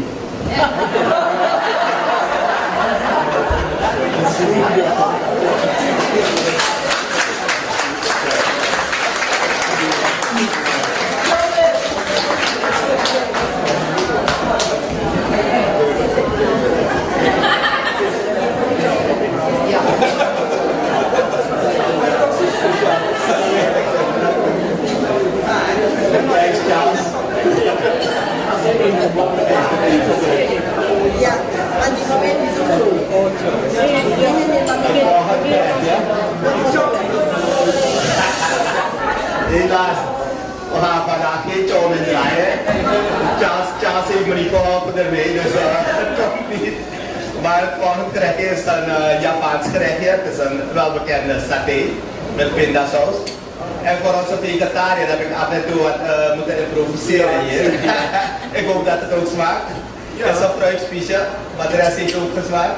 Vegetarisch. Ik heb ook kiwi, Alakondre kiwi. Nou, eet smakelijk.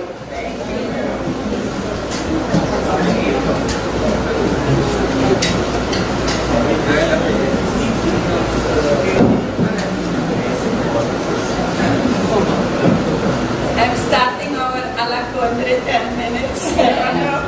Or chow mein 10 minutes.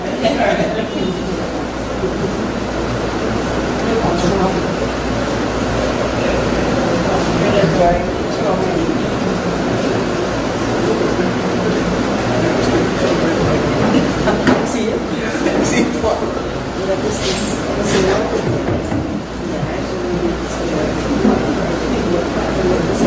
Yes, Charles. Thanks for your Chow Mein narrative. I would like to jump from Chow Mein to another narrative, and that is about duck curry. Duck curry.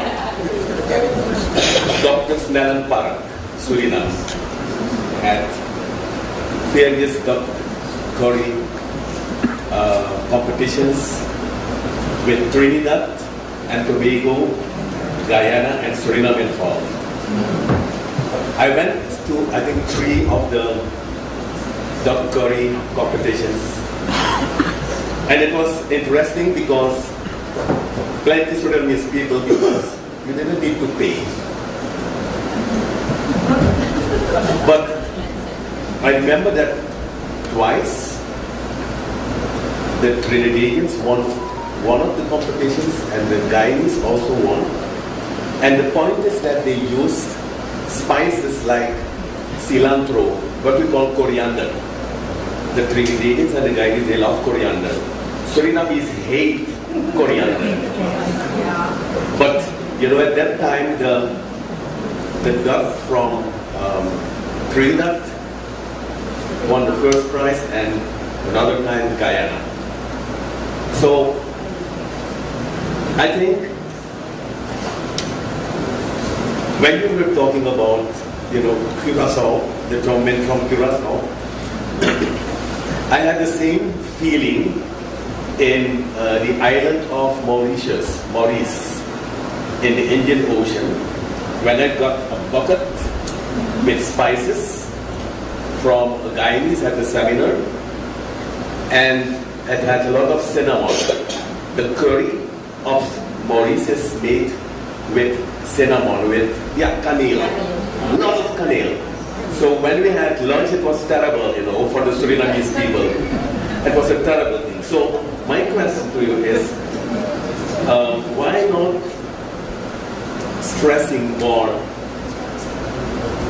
how we can respect, you know, cultural dishes and educate the different groups, you know, rather than, you know, borrowing pieces of dish, borrowing, for example,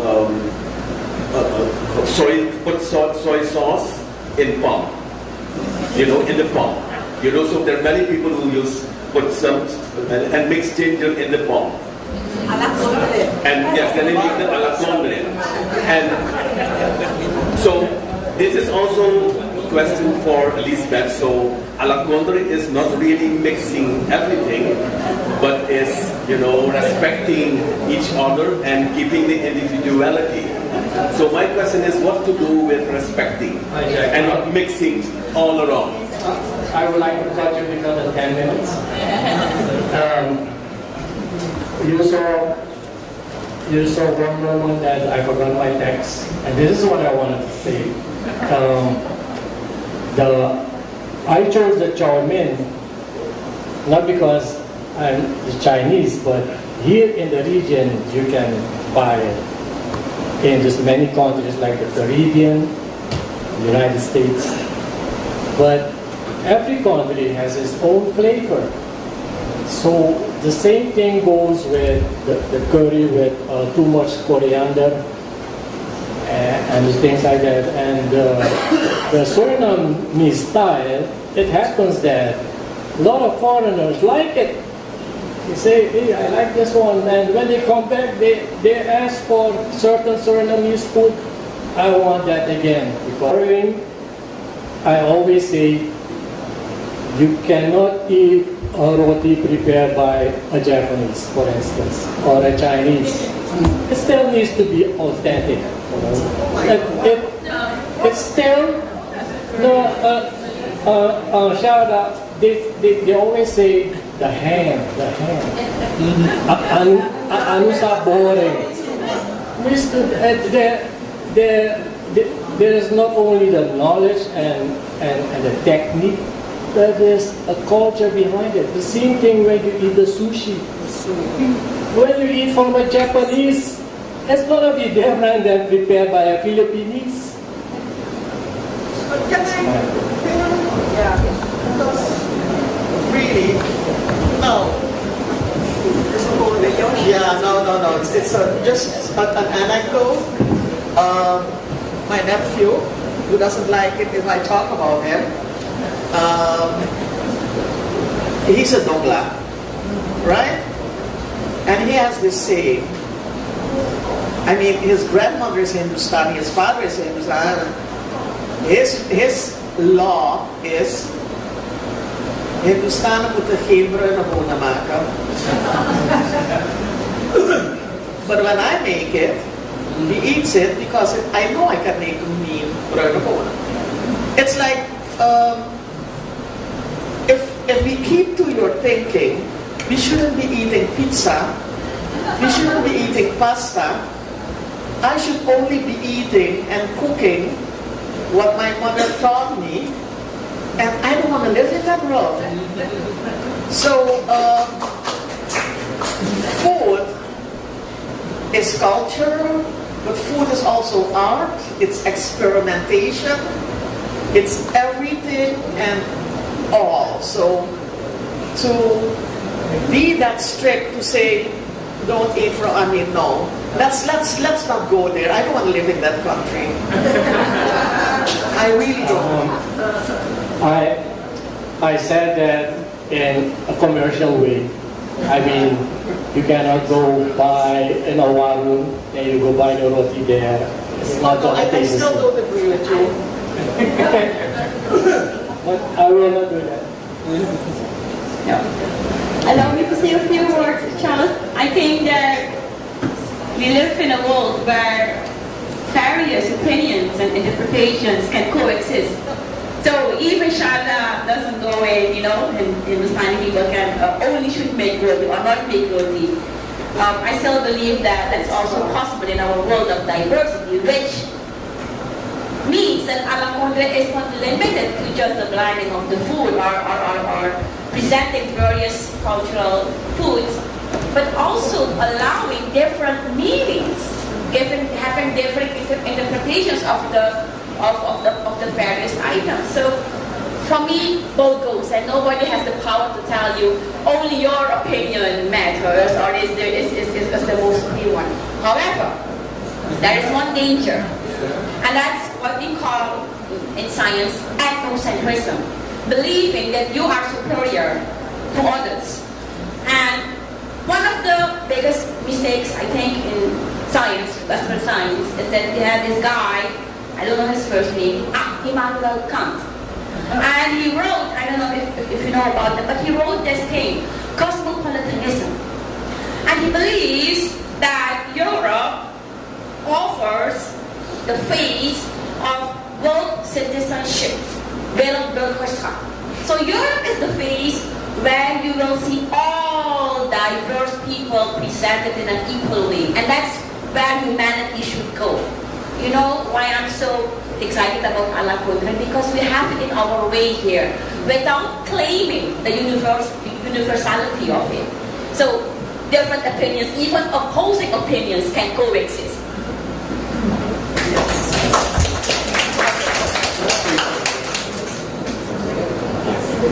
Yeah, I find this conversation very interesting because we are very critical of food as well. And I've seen some experiments on the other side of the ocean that were very creative, but didn't feel like Alakondre to me. Like a bara with Nutella did not feel like... It was very creative, but it made me think in this moment that we do kind of have like these internalized rules for what is Alakondre, what is not. It's not unlimited. So that's just very interesting. I just wanted to share that there is this sense of what is Alakondre, what is not, apparently. I believe still that, you know, one of the golden words is respecting, you know, the different ways that food is prepared. So in India, roti in New Delhi is made with mustard oil. Surinamese hate it. So they cannot eat it. But in the south in Kerala, it's prepared with coconut oil. It's eaten with chicken. So I think respecting, also the local habits and customs, I think that is one of the keys for Alakondre.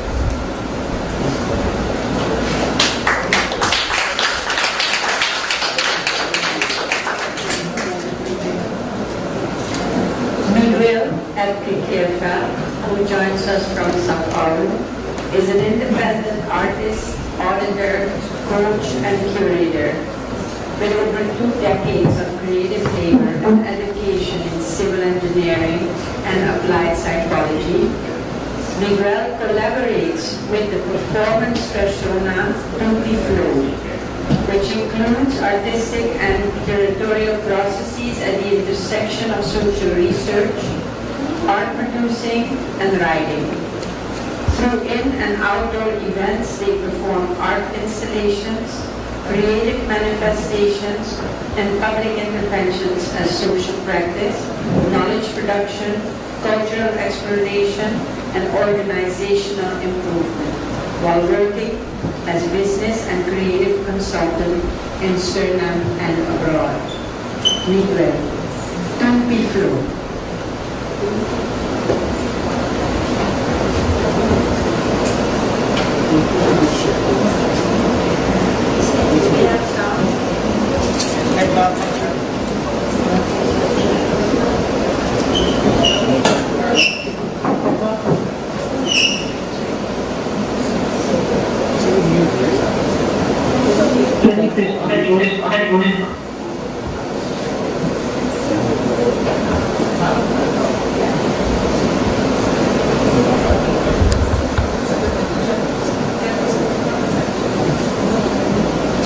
Thank you, Moody. Thank you very much. Before I start with my presentation, can you guys hear me? Yes. Can you hear me? Yes. Can you hear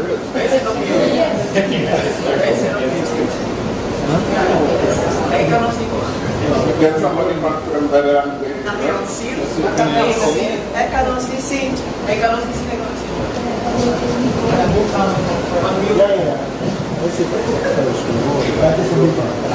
Okay.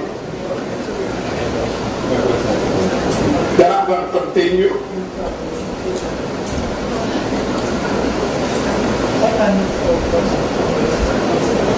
Yes, thank you, Moody. Thank you, everyone who's there. Before I start with my presentation, I have to credit Luis Campuso, who supported as a stylist, makeup artist, my appearance as Tupi Flow.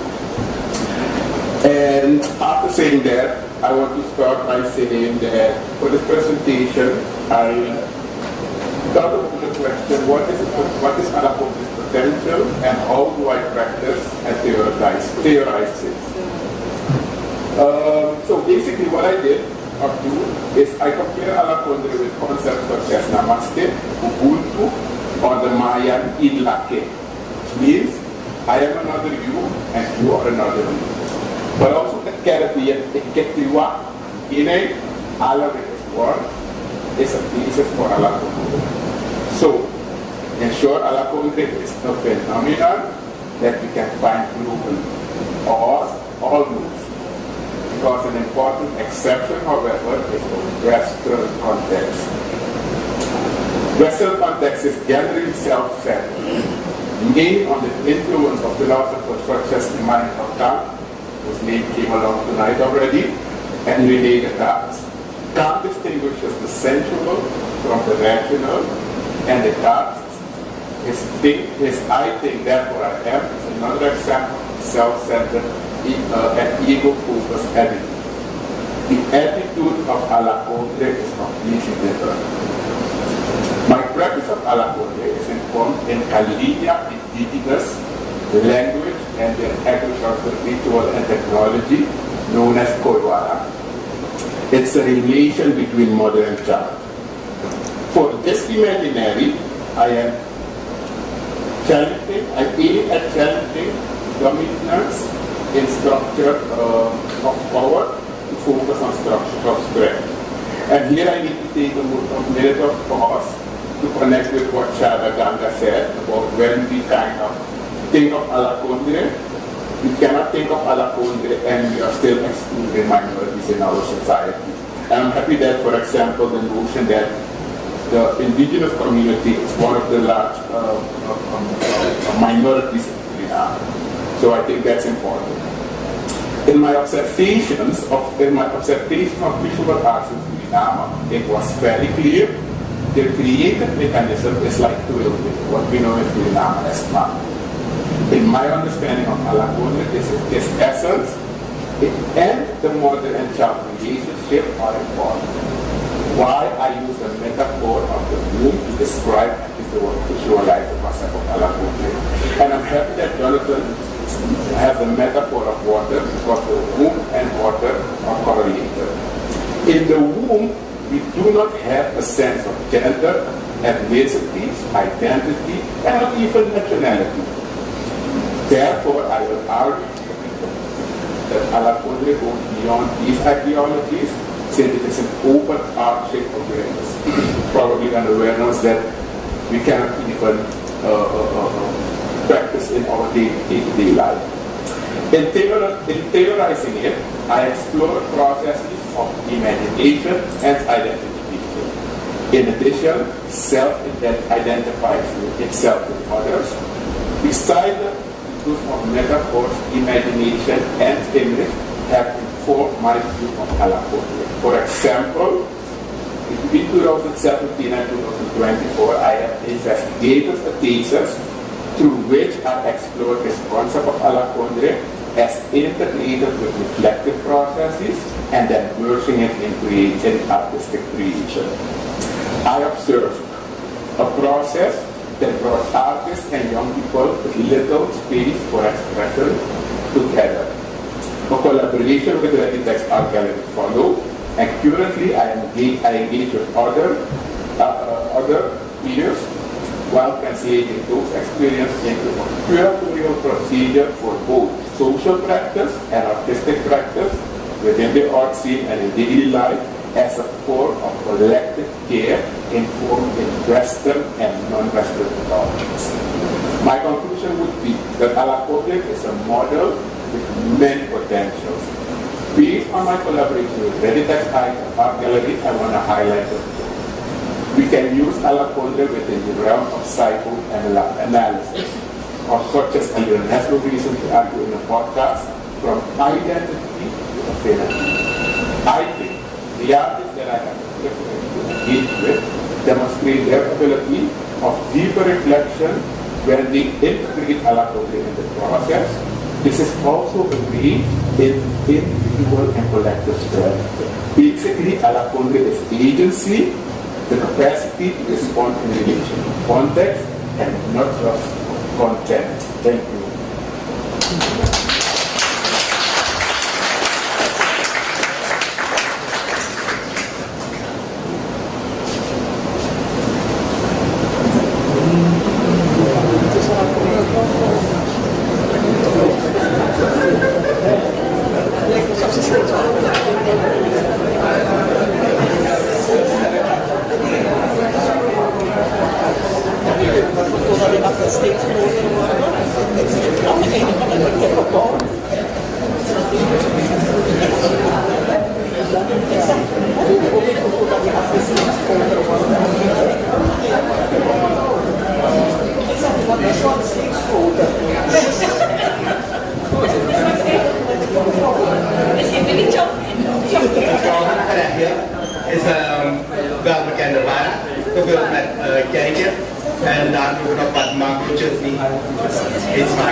I'm starting the 10-minute discussion session. There we go. Let me know who wants the mic. Okay, thank you.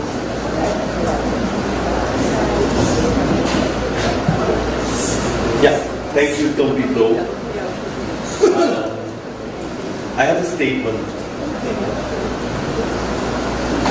Alakondre means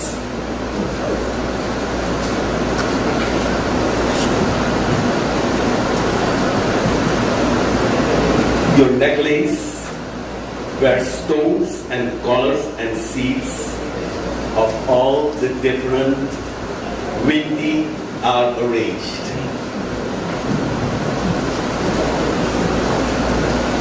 And second, people performing all the spirits from the whole pantheon of windies, from not only the water, but also the earth and the heaven.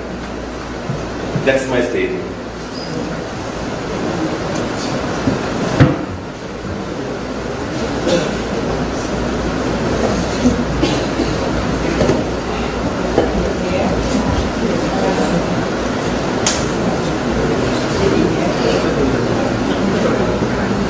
Frozen on the in the air.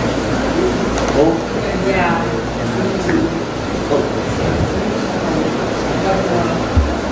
So we need to... Okay, you say it again if you can. Say it again?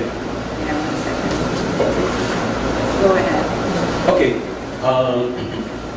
Here's my statement. Alakondre is the name, like your necklace, where stones and colors and seeds of all the different windies are arranged. And second, Alakondre means people performing all the spirits of the windy pantheon, not only water, but also the earth and heaven. That's my statement.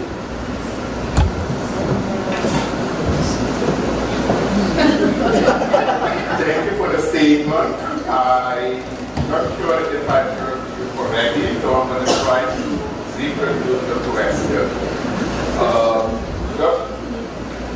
Just the fact that my nebulous with all the stones and not just the element of water, but all other elements, it was that the statement.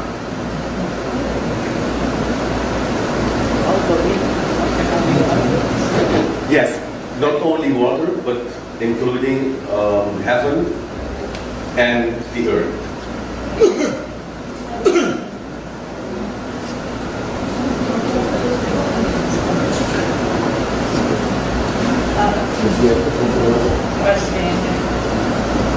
Not only heaven, Not only water, but also earth.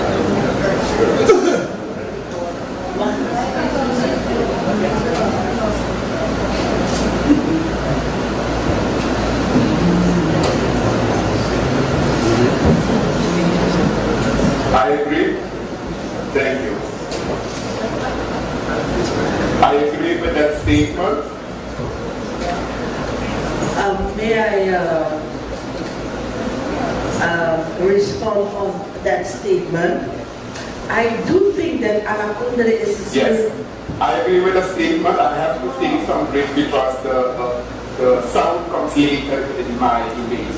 I agree with the statement, and what I want to add to the statement is the notion that, and I think Frater brought up to that notion also, is that Alakondre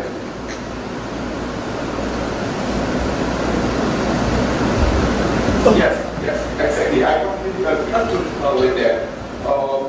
I have nothing against the statement. What I want to take is a notion to kind of like a sideline to connect this notion that we need with the statement of Shataganga, in which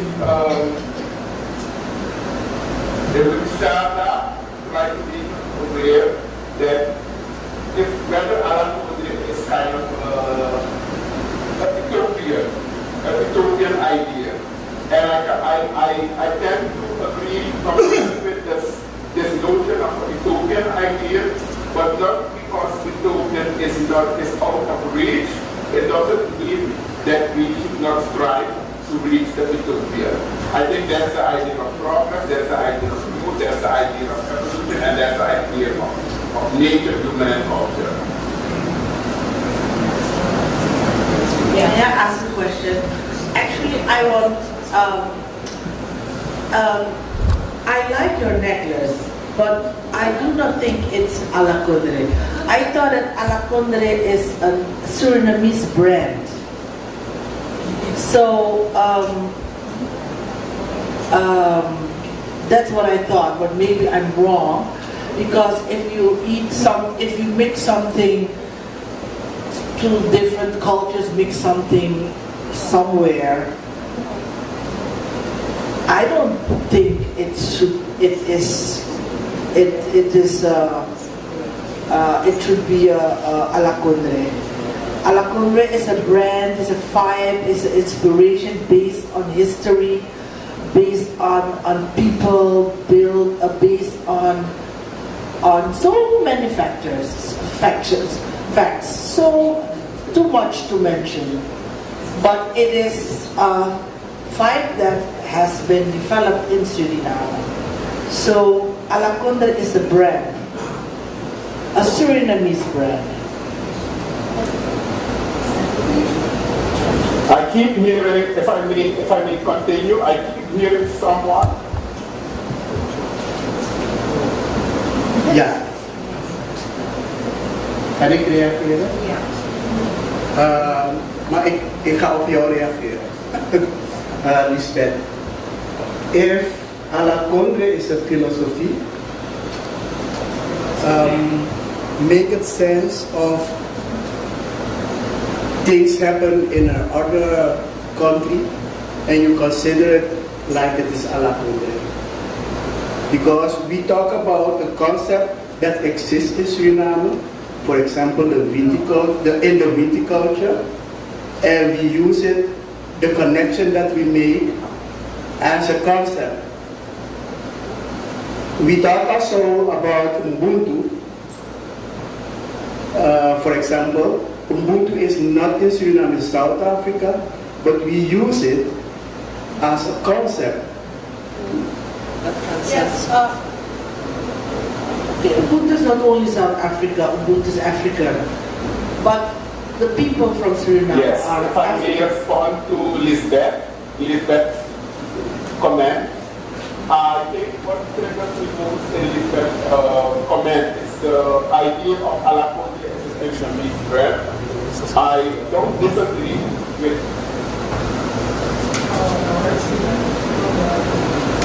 it's like a club.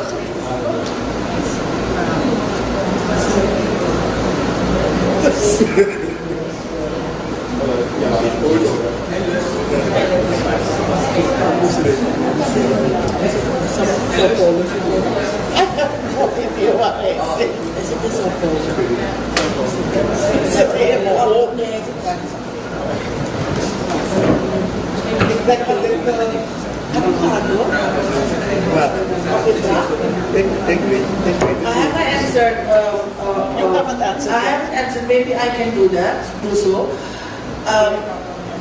It is Suriname. We came from somewhere.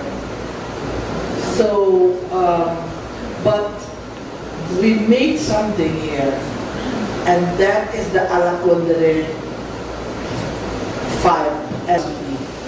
So, of course, we came from somewhere. If it's from India or Europe, even Europe, or but if you develop it here with concepts from here, it can become an Alakondre brand. It's not. The philosophy is based on Surinamese history. Surinamese culture developed here. Shana. Yeah. Then again, we risk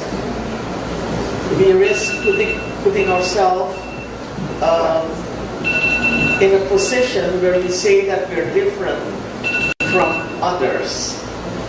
And I think I'll try and I don't know if we are. I don't know if we are. I mean, that's really another discussion. I think what you're saying is that a cultural concept or concept can transcend its birthplace, and that what we strive for, and I think ultimately, if Alakondre would be a concept that would transcend our national boundaries, it becomes a concept that helps propel humanity forward, and that ultimately is what we should strive for, so that Alakondre could be anywhere and everywhere, and because it's an abstraction of values and not so much a demonstration of forms. I don't know if I make sense, or if I'm going too deep. Yeah. But May I react to that? Well, I think it's called Alakondre because it's a Surinamese brand. In Europe or somewhere else, it's interculturality. That's something else. It is maybe the same, but the spirit you have here in Suriname, you don't find it somewhere else. Because the history, the ingredients, they are different. It is different. It's really another Alakondre form, but it's not called Alakondre, I think. Is bed laten we Nederlands praten.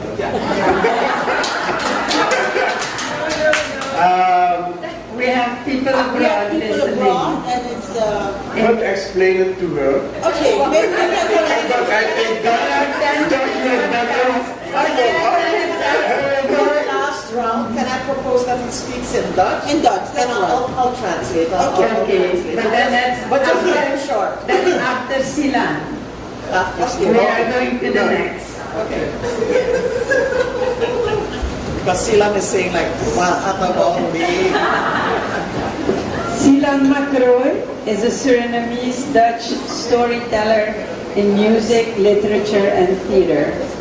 As a product of multiple worlds, the continued and duplicity as a creator, aiming to build artistic worlds that embrace both Surinamese queer legacy and innovation.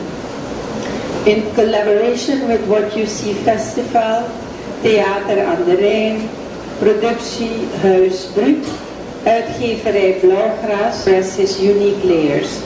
His trilogy Coming of Rage consists of his debut novel, debut album, and first theater production, in which he shares his personal and cultural stories. The floor is yours. Thank you. So I have more questions than answers. So I'm going to keep this very personal, and I'm going to try to explain myself to myself. See, I was born a shapeshifter, but I didn't know I was a shapeshifter until I moved to the other side of the ocean, and people started asking me to do tricks. Like, please, can you shine again? And I put a match to my fuse and I paint the skies. And please, can you spill your guts again? And I pucker my lips over my fangs, I opened my throat and I sang a little hymn from the gospel of a shapeshifter. But they didn't just ask things, they tried to give me something. A little box of my own. And they said it was natural to break a couple bones in the process. So when I molded myself into that tiny space, I didn't complain. One day, I was at a radio station, singing a song called Readytex, talking about how in our morning rituals, both joy and pain are present. And I said, that's the beautiful thing about Creole culture. And somebody online said, you are not Creole, you are African. And I have to sit with that. I really had to sit with that because I don't want to risk, I would never want to give the impression that I'm denying my African ancestry. So I sat with that for a minute. And then I realized that according to the Alakondre principle, multiple things can be true at the same time. So yes, I am proud of my African ancestors. I wear their skin and their hair proudly. But I'm also proud of what they created when they came to this country. Came forcibly, came here first as a means of survival. You know, they took the roots and the scraps and they made soul food. They took the cloth that was given to hide their beauty from the world and they made fashion. And they took words and invented new ones and created a language that to me is the most poetic and sassy language in the world. And they didn't do this alone. At some point there was this Chinese immigrant in 1855 already, who somewhere along the line fell in love with a black woman. Then there was an indigenous man who fell in love with a black woman. And together they created something new. So if I'm going to celebrate my ancestors, I feel like I want to celebrate all of them, and especially what they've created together, which is me as shapeshifter. And if I acknowledge this multiplicity of that starts with my body, it starts with like the cultures that shaped my childhood and my early adolescence. There's no way my art can be just one thing or stay one thing. Just like water, like I feel like my artistic practice is much like water. At least that's what I'm striving for. I would like to change with the times and keep the sense of legacy while I do it. Absorb and transform. I think to me that's all we do in this country. We have a lot of influences, but we make it our own. And I feel like as an artist, it's my duty to honor that legacy of innovation that started with a lot of trauma, but find a way, this is why I don't have answers, but find a way to bring that towards joyful transformation. So when Alida asked me what the green note was, I still don't really have an answer or a definition, but I know that it's ever-changing, just much like water. And even though I can't define it, I can recognize it. Like I said, like I know when a cuisine feels Alakondre to me and when it doesn't feel Alakondre to me, even though I can't really always put my finger on it. And I can feel it, I can taste it, I can smell it, I can sense it. So to me, my definition of the green note right now is when the awareness of legacy meets the hunger for newness. Thank you.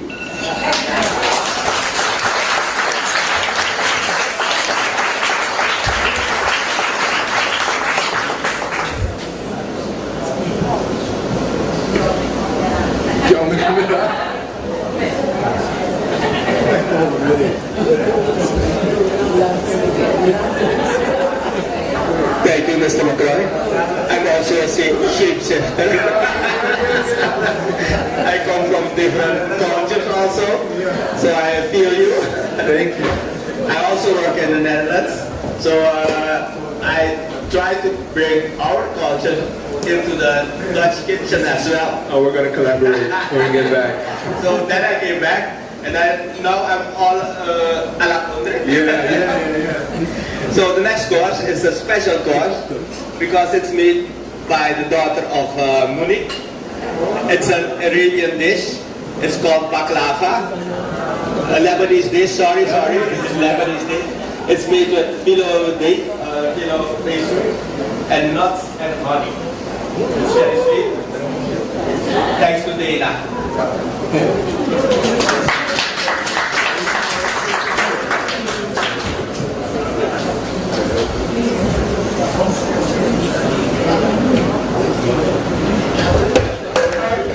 discussion time starts now.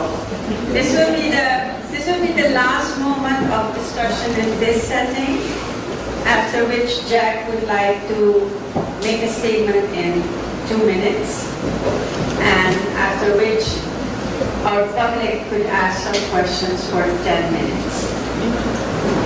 And then we close with a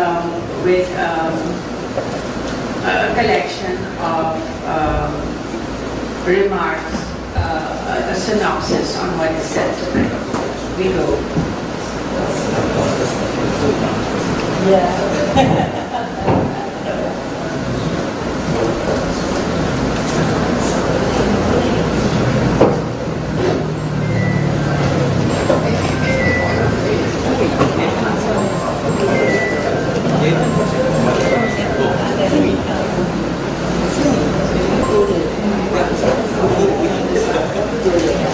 Yes, thank you, Oli.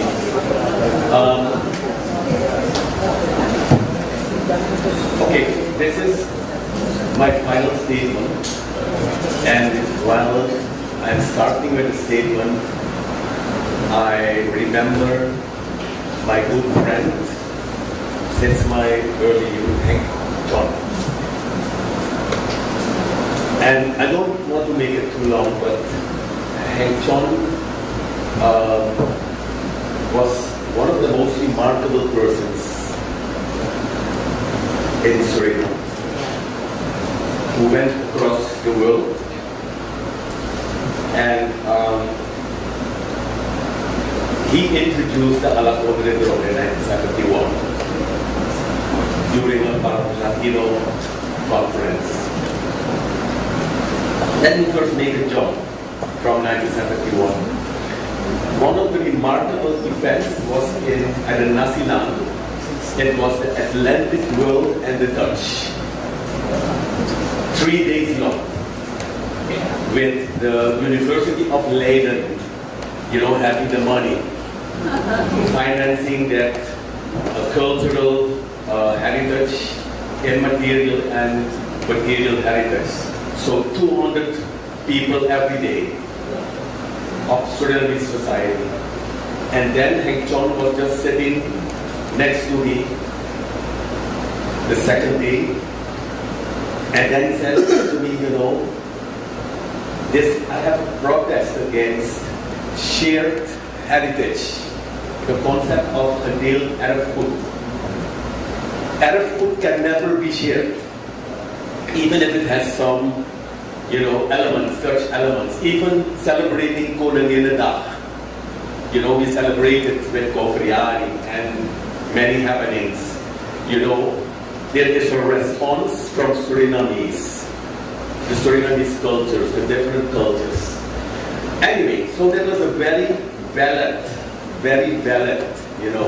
remark of anti-colonialism by Hank John.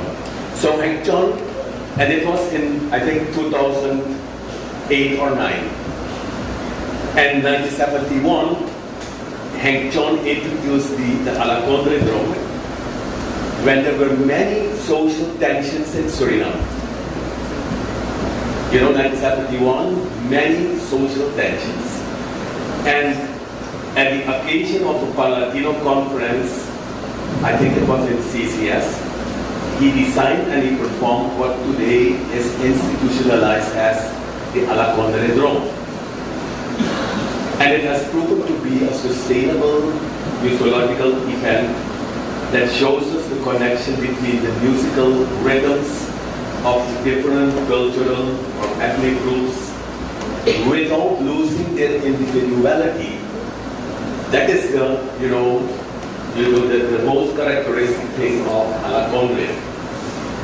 And according to the late Hank John, Alakondre means, from his experiences with tribal and indigenous people performing all the spirits from the whole Winti Pantheon, So as I already mentioned, the earth, water, and heaven.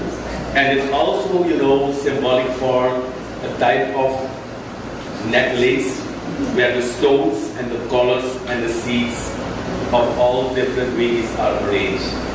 And finally, Heng Chon, his imagination was Alakondre means that all countries, all nations, all people, he wanted to be the whole world to perform together in harmony and to show how the different rhythms, the different drums, the different colors, the different cultures can perform together as one. So it became a kind of expression with a statement also connected to our national anthem.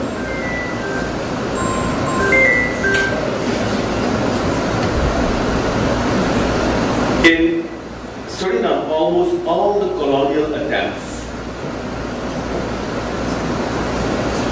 of nation building in the past, in the 18th, in the 19th century, in the 20th century,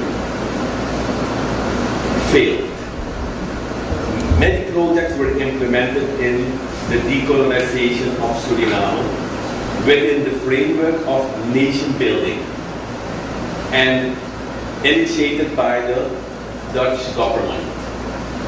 And these projects all aim at cultural homogenization, and they did not take account of the ethnic diversity, the cultural diversity of groups which generally had adapted their original material and immaterial culture to the Surinamese reality. For example, Confriari in the 1940s, 50s, people celebrated, went to the, I was at that time, Gouvernementsplane, I don't know what the Gouvernementsplane, with all the cultural traditions, and it looked like, it appeared to be, very colonial, because the governor was there and they celebrated it. But behind those celebrations was, many puzzles. Why Confriari, that was celebrated in August, didn't change when Queen Juliana, stepped on the throne. Juliana, her birthday was somewhere in April. 30 April. And Wilhelmina was in August. So it didn't change, the celebration remained in August. And you know why? Because many Surinamese, ordinary Surinamese people, East Indian, Japanese, Creole, whatever, they celebrated it because it was an opportunity to gain some money, to have a living. Very interesting. So, and even the governor didn't understand, why they couldn't change, the date from August to April. So what we want to say with this is that,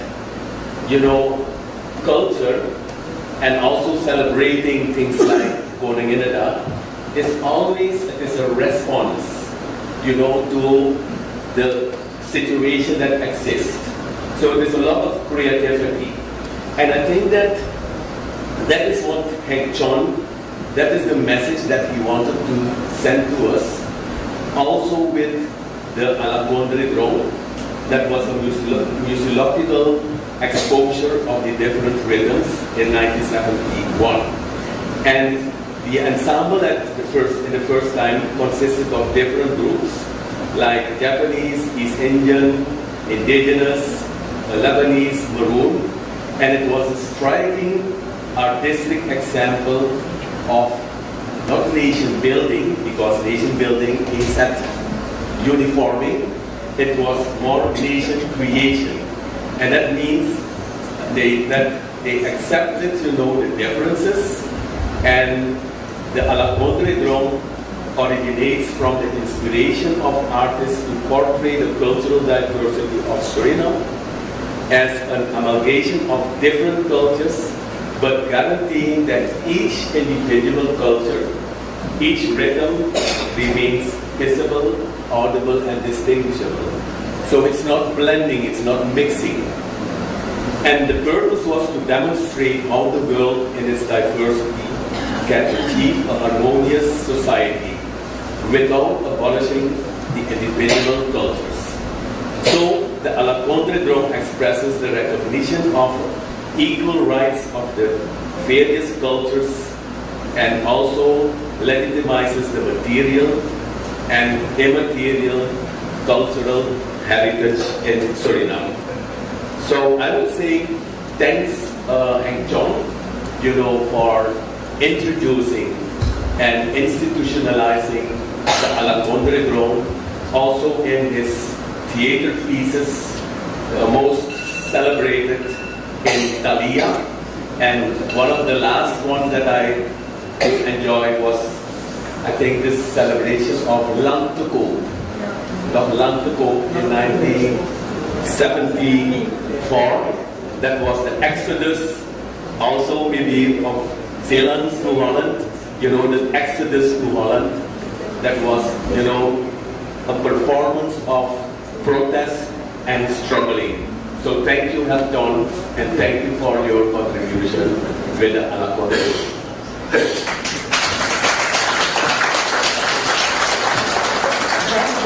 Received his PhD at the University of Amsterdam and is full professor in social science methodology and multi-ethnic societies.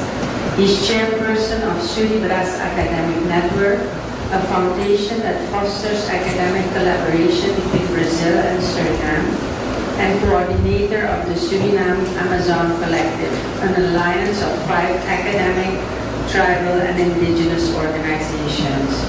Jack Menke is at the forefront of several innovations and has been academically involved in Brazil, Guyana, French Guiana, the United States, the Caribbean, Belgium, and the Netherlands. He participates in innovative development networks across disciplines and teams and published 11 books and 130 articles, most on methodology, sustainability, health and ecology, political economy, and cultural diversity. He publishes increasingly on cultural diversity over the past 15 years with books such as Mosaic of the Surinamese People and Nation Building and Nation Creation in Suriname. I now give 10 minutes to the public if there are Can I say one questions. thing? Absolutely. Thank you. So to me, Alakondre is always in movement, right? Because if it's like water, then it's always in movement and it's ever changing. And I think the Alakondre drum is a staple in our community. But if we don't keep it in movement, if we don't evolve what Hang Chun has laid down, it ceases to be Alakondre. So that is the duty that I was talking about. I feel like it's my duty or our duty to take what has been given to us by our legends and evolve that. Otherwise, it's not Alakondre anymore. And yeah, that's just what I wanted to say. And I just want to second that's yeah. No, I just want to second that statement. I've written extensively on how we grabbed onto one concept and kept that intact, thereby we were petrified, and I do have artistic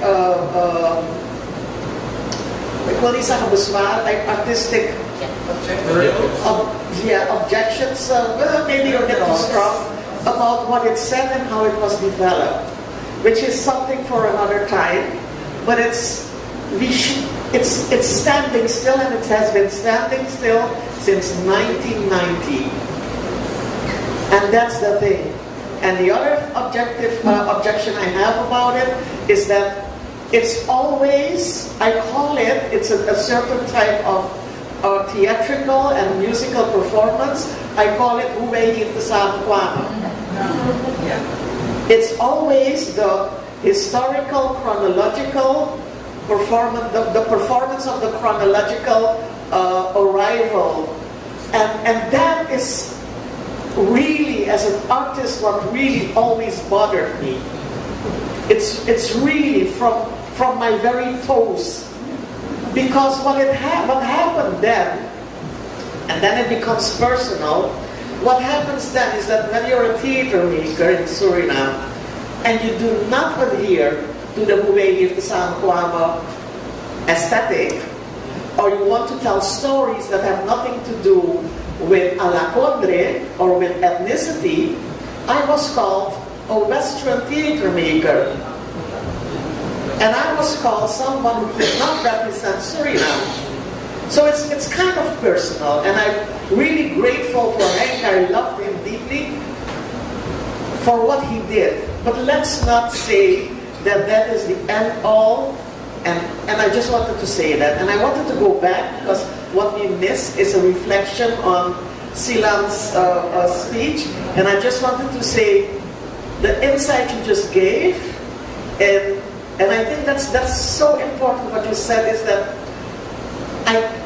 I don't know what it is, but I can recognize it, and that's the secret ingredient.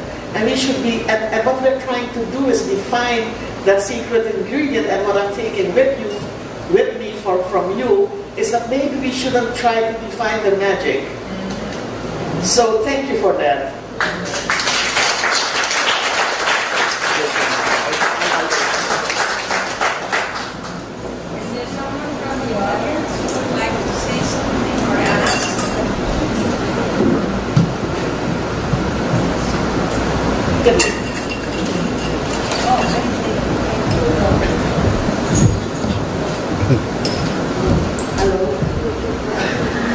I'd like to add something to the speech of Charles.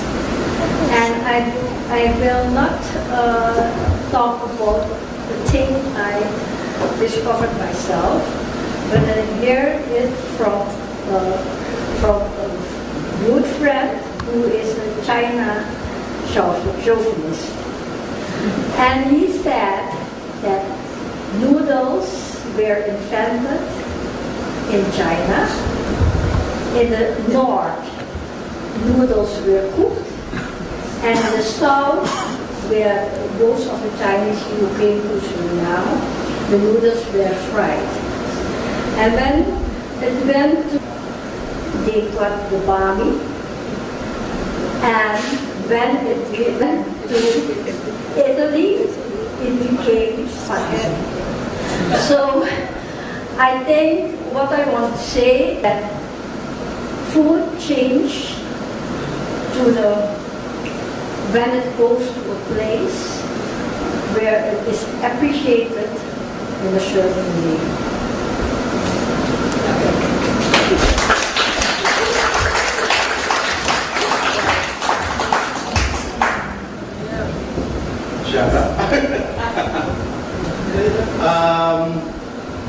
Shada triggered me in one way, and I have to answer.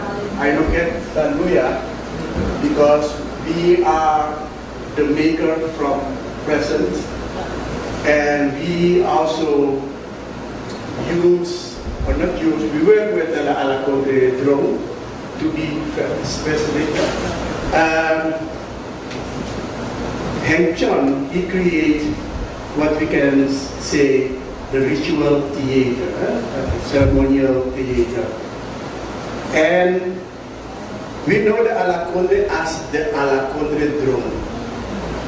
They do their things when they have their performance, but once we have an event that is national or international, they are the artists that you can ask to contribute on your production. What we do, for example, I can mention a few production what I make at Tanuya. For example, Kifunga. Kifunga has a capstock. I don't know what capstock is in English. But we use that and tell our story. For example, Theatrical Symposium, it was not the Alakondre we know, like we use pieces of the Alakondre, of course, because the nice thing of Alakondre is that every group that participate in our national Alakondre drum things have their own specific group. They rehearsal there and they make the Alakondre. And what we are doing, for example, if there's something, is ask the groups that are the cultuurdrager van Suriname to participate. And if you heard that we work with them, don't expect that is the dun. Nee, you said we're also some you know. This we also make that difference. Well, that's exactly what I said to him. I said we should recognize the fact that you, people like you and Tanuya, that you went beyond. That's what I told you, right? So you don't have to explain it. Because it's, I told you at Stortman that it's not getting recognized, that it has been evolving and not as rapidly as I would hope. Anyhow, that's it. I think that all your music we got this evening give all of us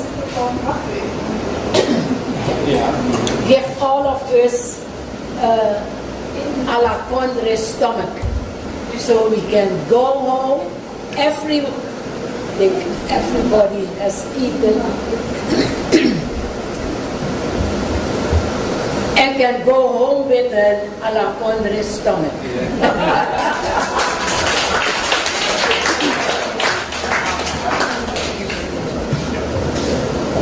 Hello. I wanted to know what you guys' take was on, because Lisbeth said, no, it is not Alakondre. You would still react to her. But I'm wondering about, because we're talking about a lot of cultures that started here in Suriname, the Hindustan, the Yafans, Chinese, but now there are new cultures coming into Suriname. Like behind where I work, there are a lot of Cubans, and they're making music as well. And I think that in 5 years or 10 years, there maybe Cuban music will be coming in. The Brazilians, because his chain, he's now in Sao Paulo, there's little Brazil here. What is your take on that? Is there no room in the Alakondre for that? Or maybe I can respond on that. Yeah. First, I want to describe the Alakondre drum from Hank John. That was the name Alakondre drum. Actually, for me, drum means fire. Yes. Fire. Sound. Spirit, soul. That is the meaning of the word drum.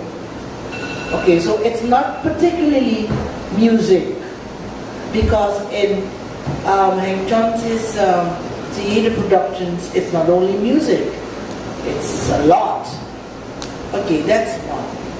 The other thing I want to say is that we are very focusing on things like music, and I just want to read a few, in 2 minutes, as material to prepare our presentation. We got some input from the speaker, and this is what I'm talking about.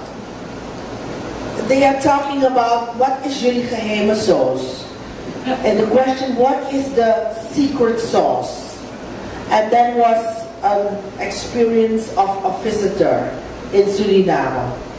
He said he had traveled the whole world, but he felt something very special here. He couldn't describe it. So that thing is the green note, that's the Alakondre.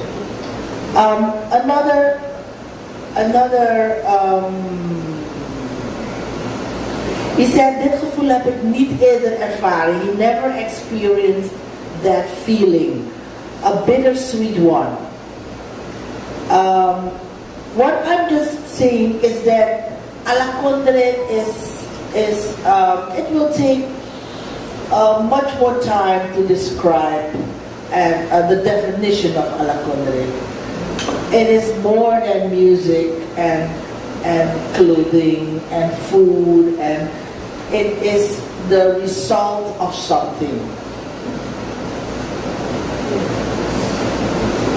based on Surinamese air.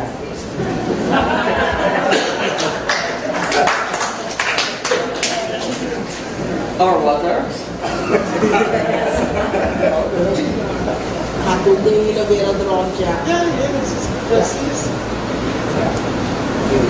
just the holder of the bag.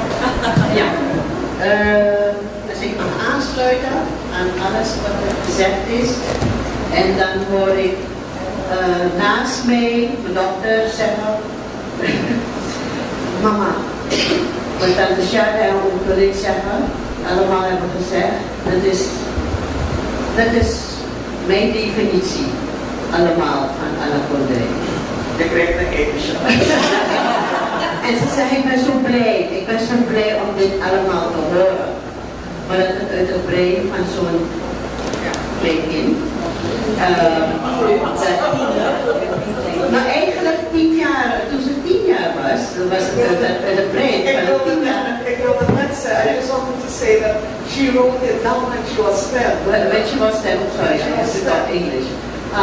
Yeah. So I really had to say that. And Alakondre is not, you're right, only a song and music and everything, but it's also upbringing. Upbringing, and it starts with upbringing. Yeah, it starts with upbringing. And it's the way you